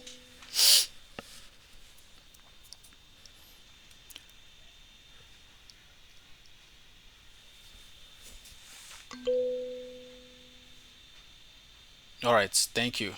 So yeah, so I don't know where. Can you guys tell me where my network got cut off so that I will be able to see if I can just give brief explanation on those ones.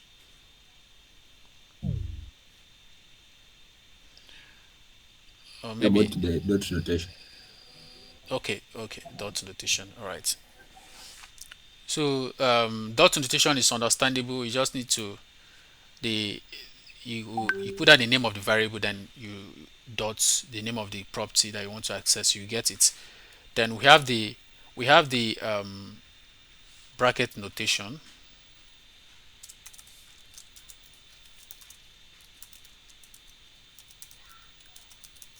Use brackets to get to to access the value.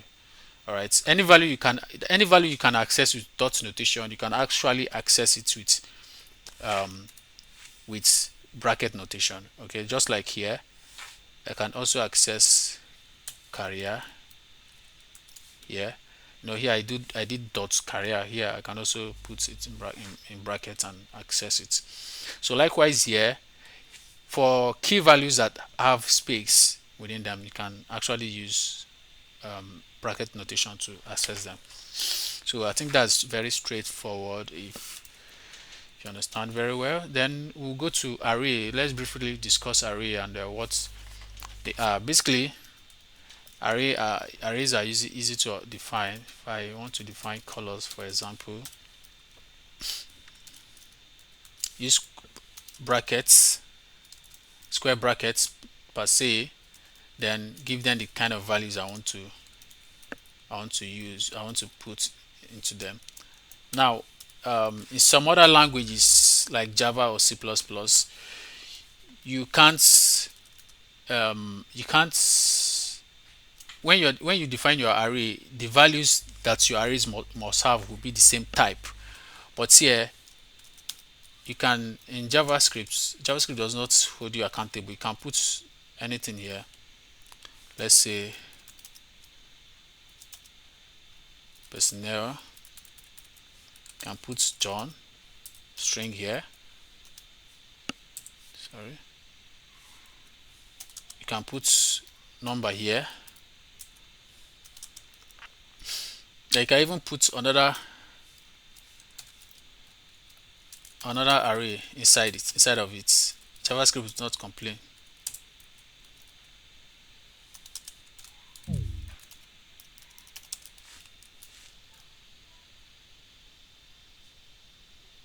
Yeah, so JavaScript will not complain when you do this.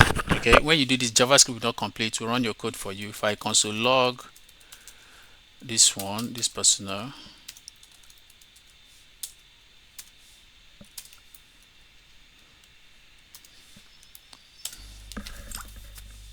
as you can see, it's returned everything for me. So it doesn't discriminate. It allows you to do anything that you want to do.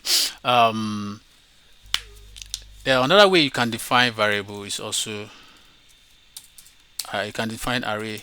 Sorry, is also this way. Sorry.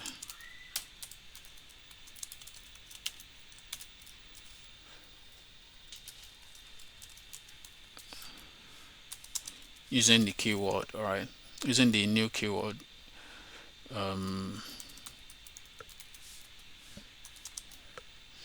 Basically, you can declare most of the primitive. Okay, no. Yeah, you can define primitive data type using this kind of notation, the keyword, but that would be too much work. BMW. So to this is another way to define array using the new keyword, using brackets, your square brackets. That's then you can access, when you want to access any of the values, you use the index. You use the index. For example, arrays are indexed from 0. The index starts from 0, not 1. Like on these colors here, if I want to access red, the index is 0 because it is the first element. Then the next one is green. The next value is green. The index will be 1. Then the final one is blue. The index will be 2. So you start from 0. All right. Red 0, green 1, blue 2. On this cars array that I also defined here, Benz is index 0, Volvo is index 2, BMW is index Volvo is index 1, BMW is index 2. So if I want to access red now, I'll give it 0. If I console log, let me comment out this. If I console log,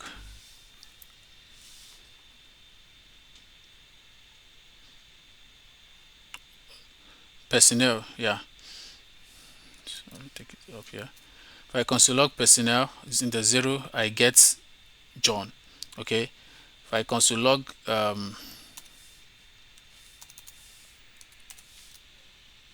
colors, if I want to get colors,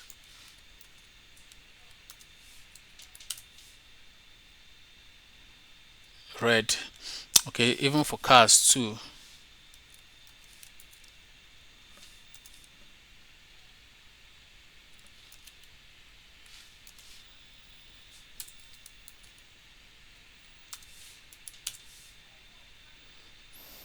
Cars index 1 is Volvo.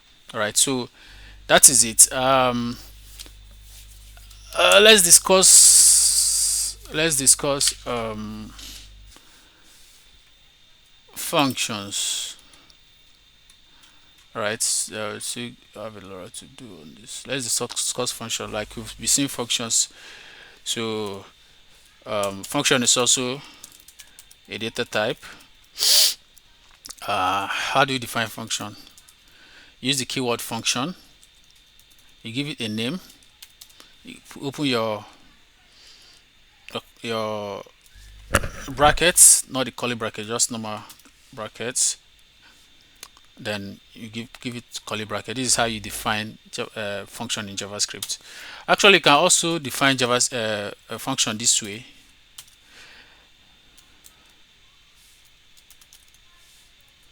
You can actually define function this way, but here there's this kind of function.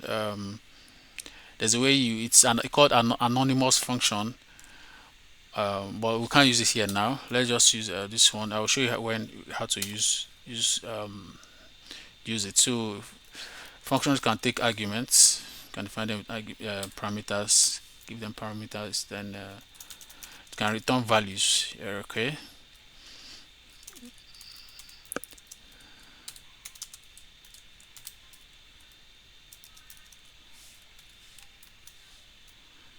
So this is there's this what I'm doing here now. This is what we call, I think I treat this thing string literal. Hold on, sorry, let me confirm where I treated string literal.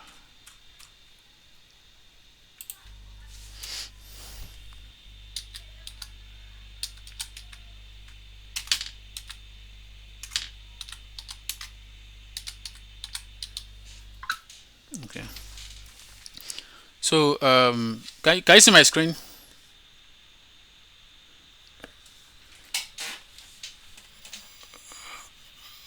Can you see my screen, guys? Okay, all right. So this thing that I did here, I know it may be confusing, but let me briefly explain it. This is what we call string literal. I should have explained it when we talked about string.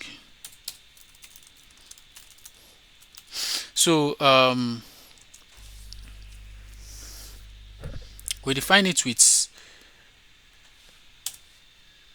let's say,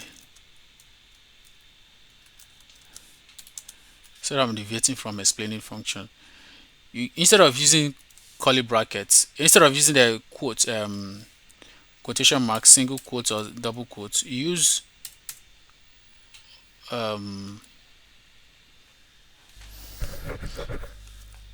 this sign here. What's it called? Hold on, sorry, let me confirm. Yeah.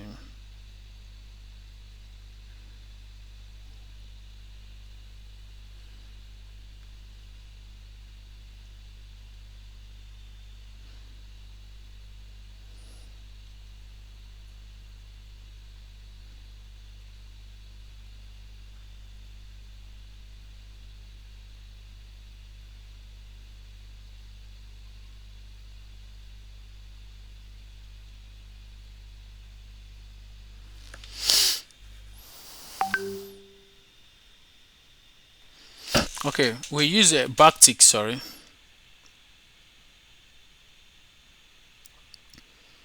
Alright, to use backtick characters. Alright, um, template literal, sorry, string template literal. So use this character here is backtick. So when you use this backtick, what you're basically saying is that you can actually use JavaScript variables inside it by just putting it using the dollar sign and curly brackets inside the variables, you can actually, this is actually JavaScript environment inside this string here. So let's say I want to do this now. I can say, okay, uh, my money, for example, my money is, now this is what I want to show you. Can do this thing.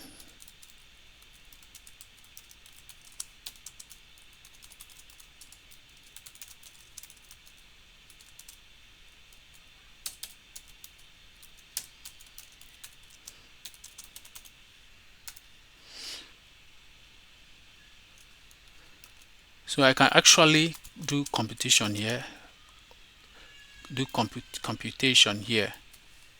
All right, this is valid. All right, so in this template literal, I can actually execute JavaScript expressions inside this inside the template here. All right, by just using this dollar sign and dollar sign and curly brackets, it will execute this valid JavaScript code. So if I console log string, for example, if I console log string, you see it's going to what it's going to return will be, yeah, my money is this. It added the two values. All right, so it'll give me the answer. So it's called string template literal. You can, it's very useful. We're going to use it a lot in our code. So let me take this to string type. Yeah, put it here.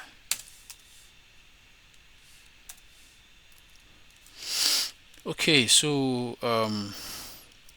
let's go back to function. So this is how you define function in JavaScript. Hope I'm not too forward. I'm trying to see if we can, I have a lot to cover for us, and we have like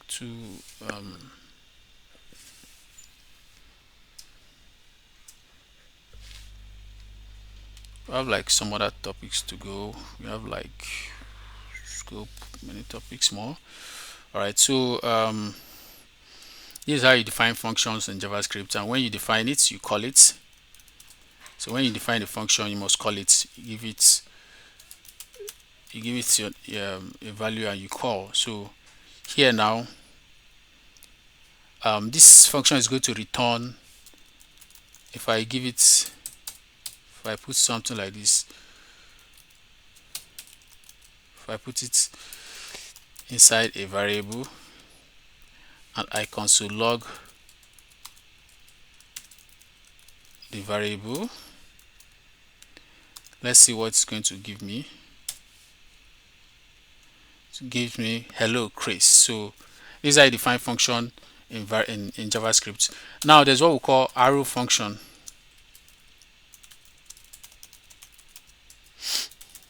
This is how I define arrow function.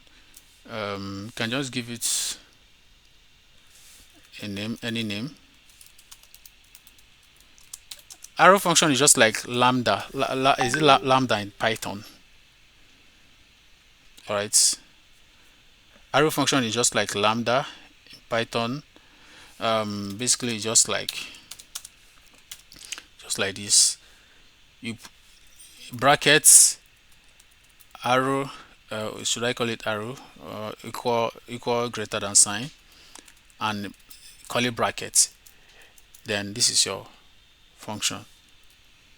Let me call it greet 2. So whatever this first greet function did, it can do it.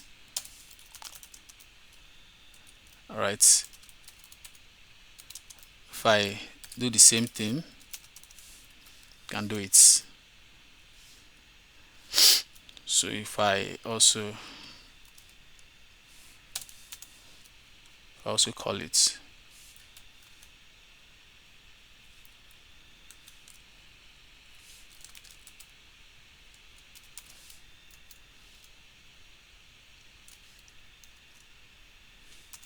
I console log the results, you're going to see it does the same thing. So it says hello John. So this arrow function, we're going to be using it in our code when we start implementing our backend server. All right. So that is that. Um, okay. Now let's discuss properties. There's something called properties and methods of array. When we are coding, we're going to see a lot of we're going to be working with array and string. Okay, string has in JavaScript, string has some properties, and arrays also has some properties to manipulate the array and also to work with the string. Okay, so we're going to be discussing most of the some of them here.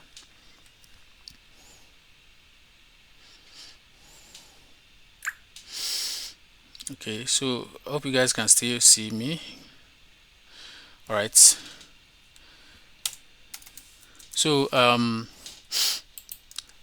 let's discuss common, because array and string are kind of also special in JavaScript.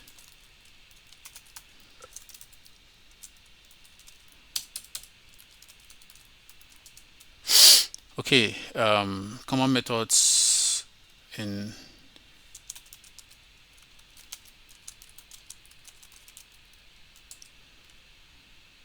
okay, so in array or in string we have what we call the length property. If I do something like this now, if I want to know the size, now if I want to know how many characters does this string hold, I'll use string dot length. The length will give me the number of characters it holds. So let's console log it and see. So it's 9. All right, so we can use length characters to check anything, like to get the number of characters or anything we want to do. Then also we can do that for array. If I do something like this,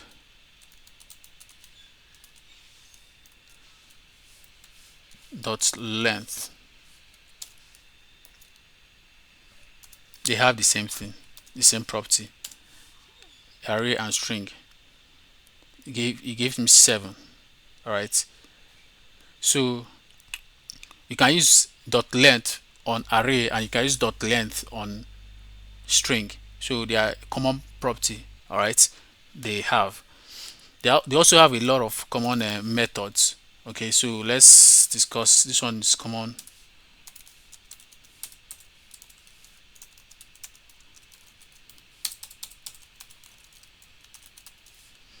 Why this is common, we're going to discuss common methods.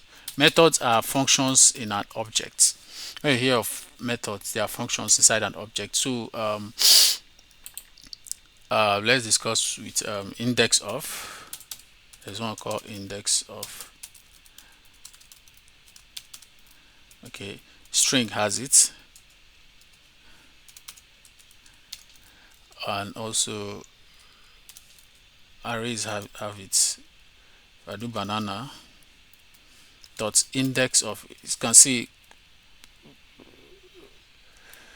VS Code is giving me options here. If I do index of here, now what index of does is that it finds the first index of an element or string. It finds the first index. Index is the number of position, the position that they are, starting with 0. That character is in the string or in the array starting from 0. That 0 is the left hand side, or your left hand side. Okay, 0 index, the character is the furthermost left hand side.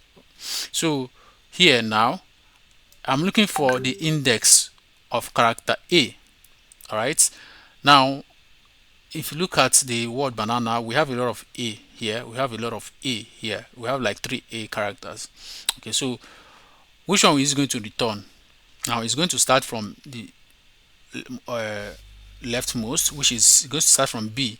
Then you check B. Is B the same thing as A? No, it is not. It is not. It moves to the next character.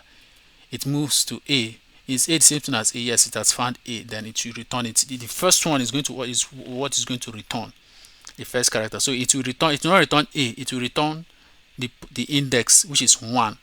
B is at index 0, while A is at index 1. So it's going to return A. All right. So it's going to return 1. Sorry. So if I console log it, if I run the code,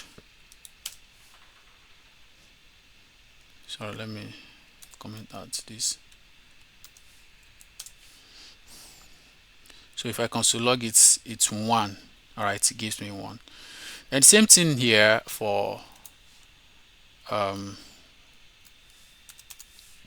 for array. If I do array,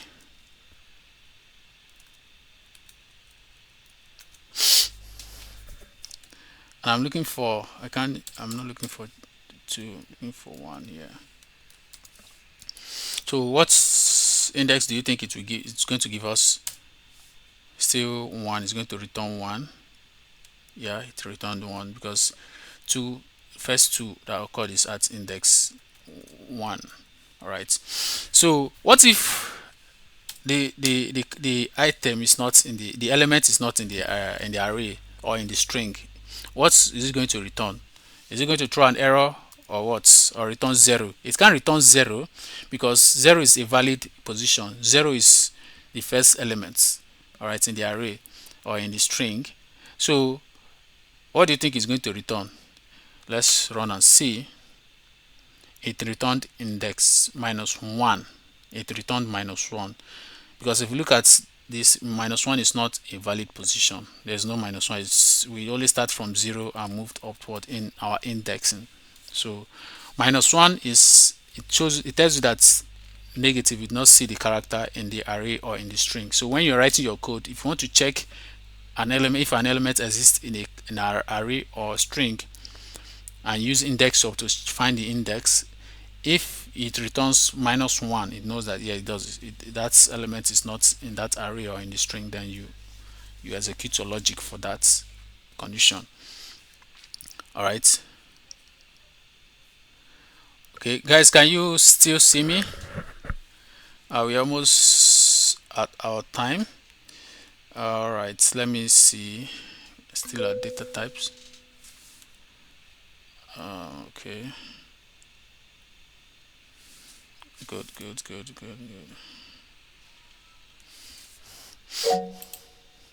So there are other methods here.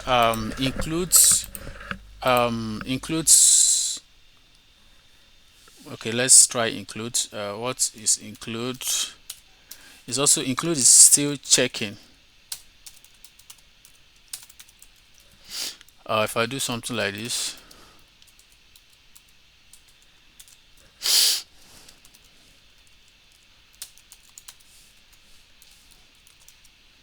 you can see VS Code is giving me the autocomplete includes.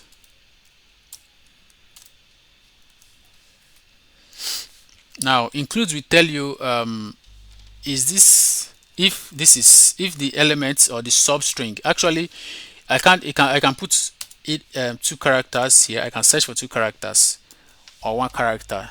All right, it will look for it as it is. You take it in that substring format and check in the element, in the string code that you're looking for. So here the string will check, it will check if it's here, then it will return either true or false. So if I console log now and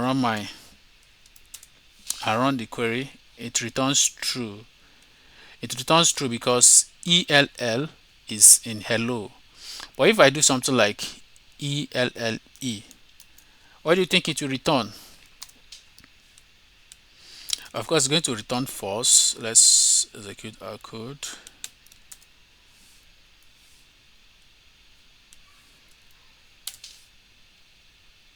It's going to return false. Why? Because it didn't see it saw ELL but not ELLE. We only have ELLO. If I make this last EO, it's going to return true.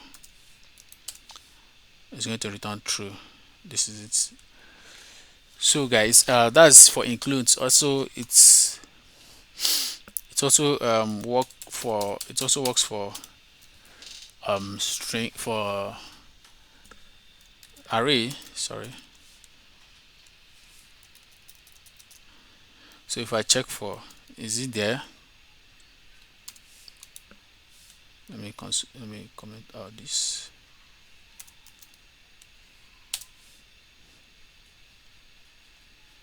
So this is true. All right. So it's true. It's there. So we have other characters. Because of time, we have other methods actually.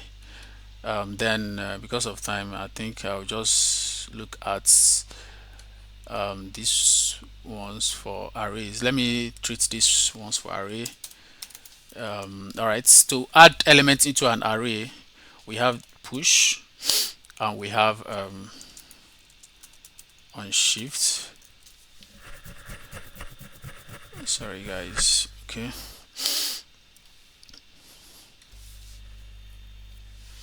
All right. To add elements. So how do we? Let's experiment.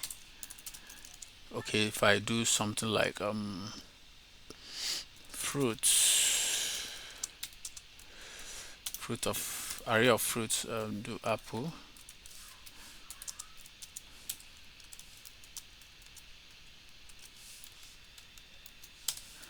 Now if I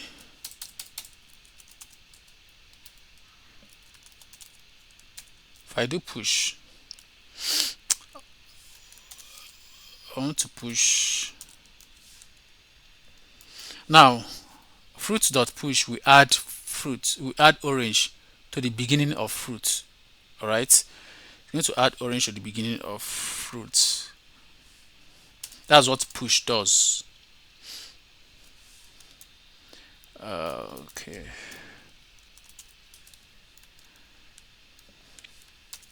So if I run my code, see where oranges gets added to.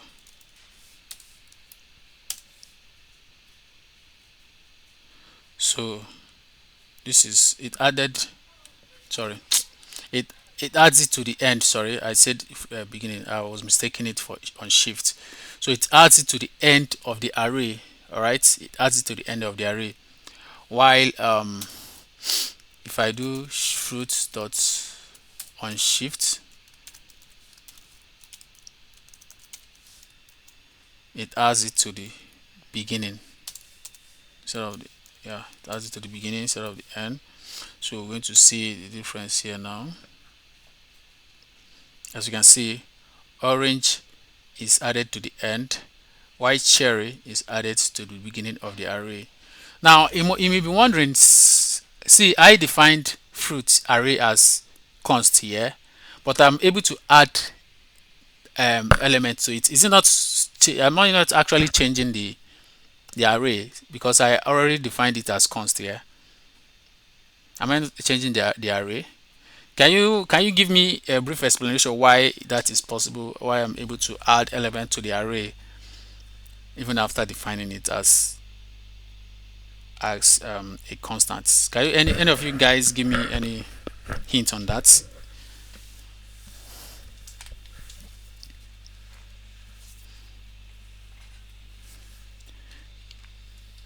Hello guys, are you still with me? I know it's this 3 hour stretch. Honestly, we won't do 3 hour stretch again. We're going to be cutting it. Yeah. Okay. I asked that. Um, Here I defined no when I was explaining how to declare variables and the keywords to use to declare variables. We talked about const as one of the keywords, and const is constant. It means that when you define a variable by using const keyword, you can't, when you declare it and give it a value, you can't change the value, you can't reassign it, you can't change the value. So here now I defined this fruit array with const. Then I am able to add elements, like I'm able to add orange to it, and I'm also able to add cherry to it. Is it not changing? Am I not actually changing the variable, the value? So I'm asking, can you explain why JavaScript allows you to do that?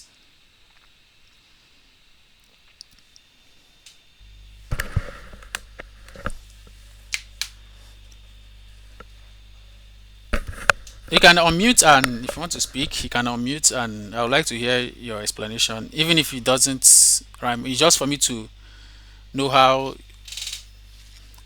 reference. Okay, okay, no, okay. This is it. Let me explain it. Let me explain it. Actually, JavaScript will allow you to put elements inside the array. Okay, but this is what I can't do on fruit. Yeah, I can't do this thing now. See, all right. You see what I did now.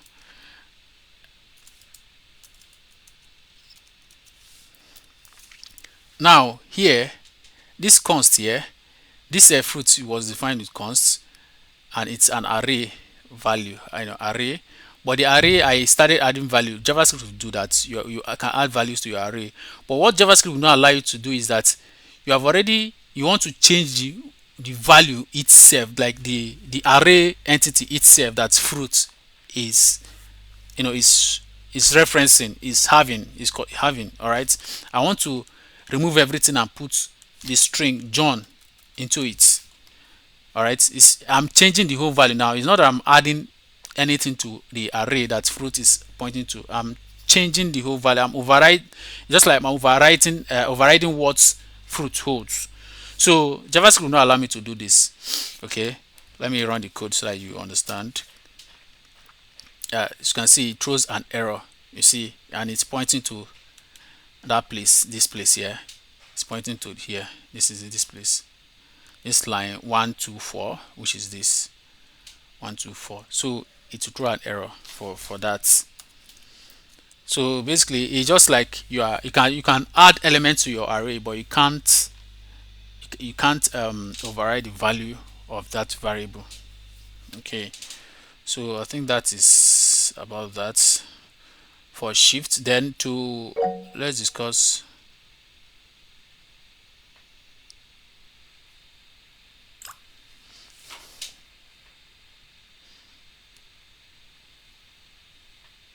Yeah, if you raise your hand, any issue? Do you have any question? Yes, sir. I mean, for a while now, like the way you code, then you run it on your console. I've been unable to run my code on the console. I don't know if there's anything I'm missing. Okay, okay. What's the error you're getting? It keeps showing these red letters, Okay. but my PC is off now, so I'm getting access to the call with my phone. Okay. So what will happen is after today's class, I'll be available. We can I can set up a meeting, or you can set up a meeting. Anyone, you can set up a meeting anytime you chance that you share your screen Okay, sir. so that I will see what Okay, sir. the error you're getting. We'll debug it together. It's very Okay, thank you. to run JavaScript is not to.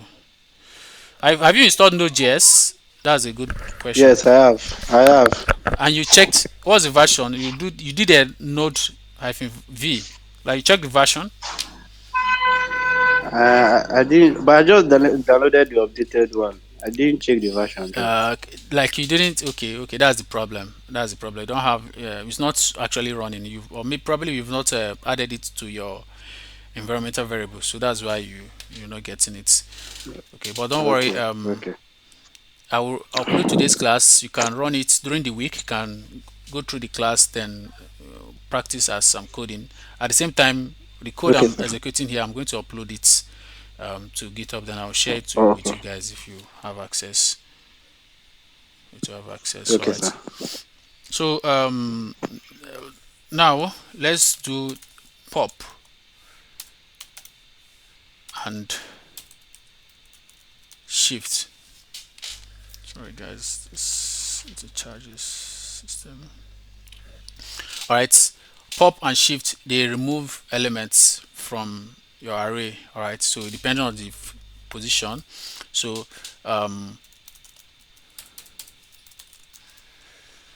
if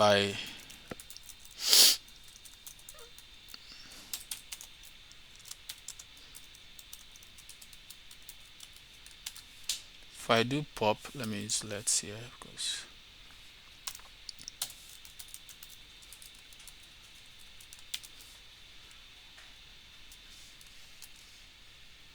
pop actually removes elements from your array. It removes it and return it to you. Okay, so what I did here is that I called pop on fruit array. So anything, the element it returns,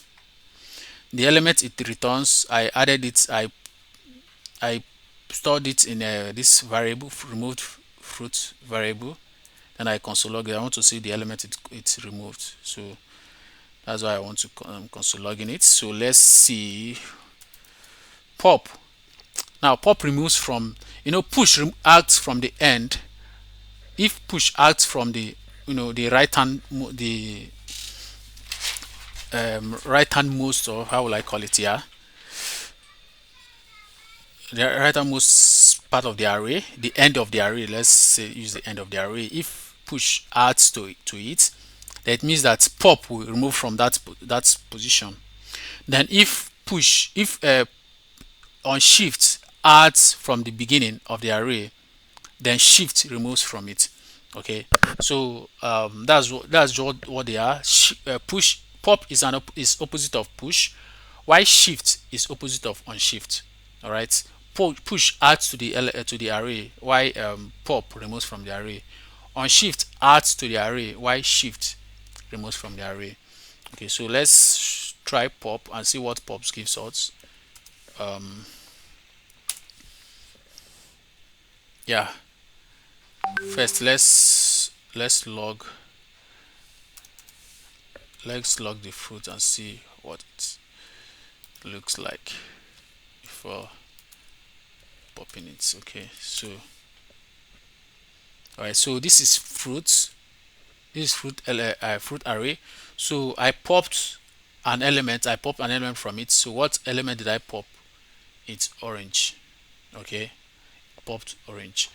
So at the same time, if I do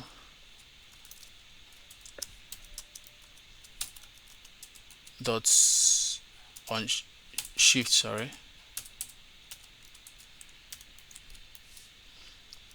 and I console log,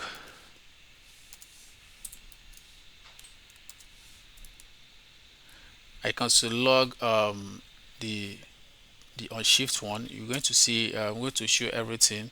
So now this is our array. The first popped element, which is this, the popped that I stored in removed fruit, and I stored it and I console logged it, is orange. Then which it popped it from the end of the array. Then the next one, I shifted the array again. I shifted the array, that is removing an element and adding it to fruits variable, then console log it. Then I got cherry. So it means that it removes the shift removes from this. Okay, so orange removes this, while pop remove the orange, while shift remove the cherry. So from the two ends. So those are the two places you can actually easily remove elements from the array. So there are other what is it called, yeah, let me discuss map is very important for on array. Yeah, map function. So if you have, what does map do? Let's say I have numbers array. Okay, this is what map do.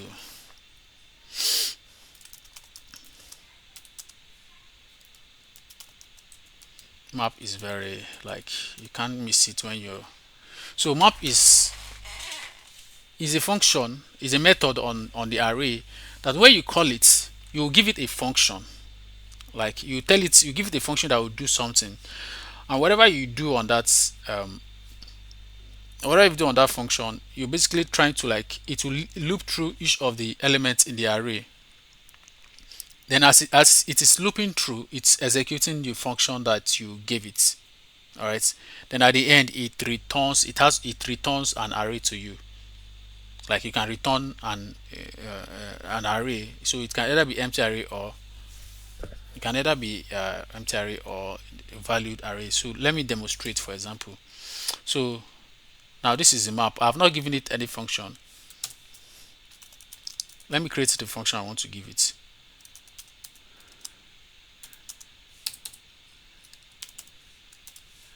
So what I want to do in this function is that you take a number and you return 2 times that number. Alright, this is what I want this function to do. Then if I take this number, this function, I give it to map. Now what map does is that it will be looping through all the numbers here, all the numbers in this array, this nums array here. It will go to number 1, it will go to 1, execute this function that you gave it. Alright, goes to number 2, take it and execute this number. Go to number 3, take it and execute this function, that you gave to it here. Alright, so basically what we are doing here is that it will take 1 and multiply it by 2 and return it. Take 2, multiply by 2 and return it. Take 3, multiply by 2 and return it. So when at the end of the day we get these double nums, these double nums will be an array, and the values of the array will be each of with values of nums times 2. Okay, let's console log that and see if we are correct.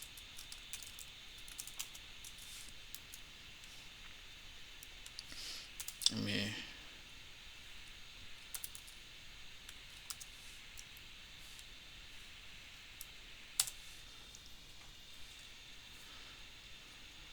sorry, let me console log nums so that you can see what nums are.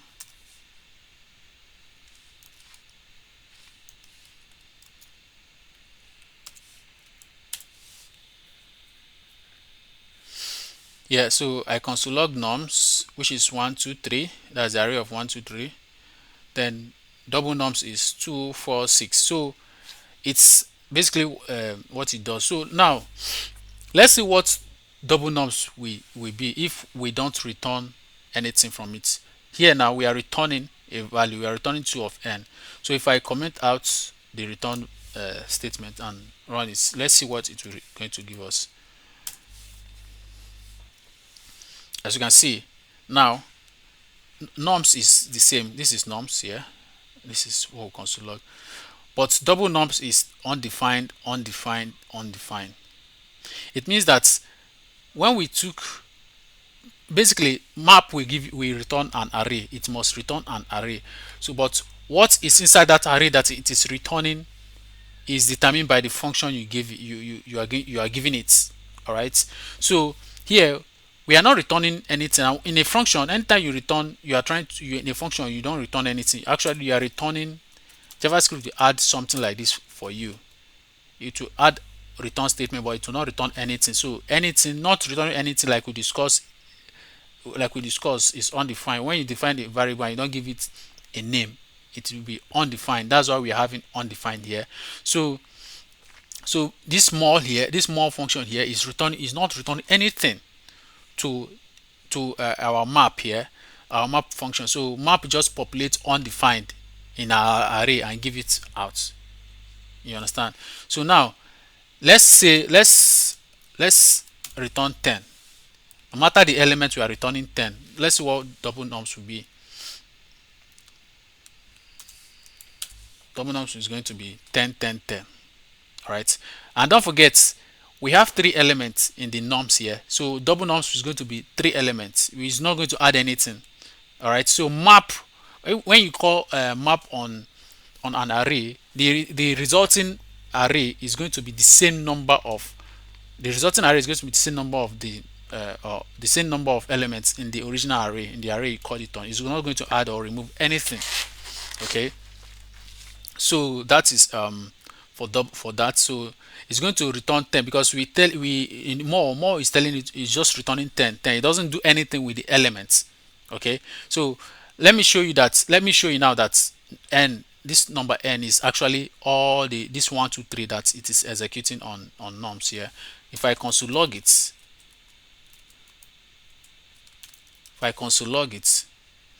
all right, let me remove this, let me comment it out. If I console log it, you're going to see, let me comment it. You're going to see that n is, yeah, as you can see, yeah, when it ran, it's this 1 2 3 is this element here. All right.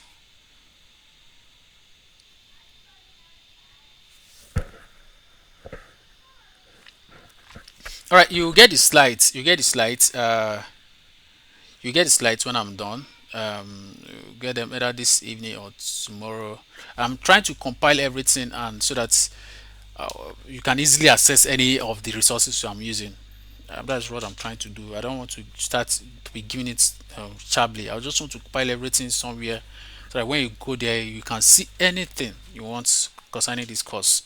So that's what I'm doing. I'm still compiling, but don't worry. So I hope you guys get the understanding on this. So there are other methods. There are other methods on array and string, but because of time, I think we are almost four. So I don't know.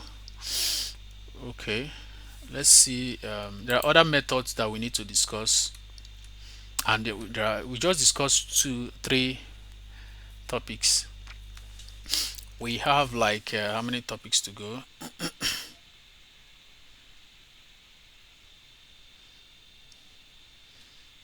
Okay, we have like how many topics?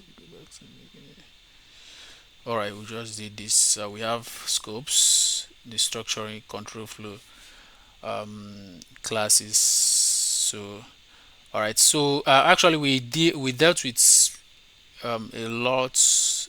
This first three that we did, we dealt with are actually the ones like that has more content, like more explanation to do. So from down here, going from scopes, the structuring, control flow, they are very straightforward. It's not too so we can treat them by tomorrow, and hopefully tomorrow also I may be introducing TypeScript to us. Yes, I will introduce TypeScript to us tomorrow.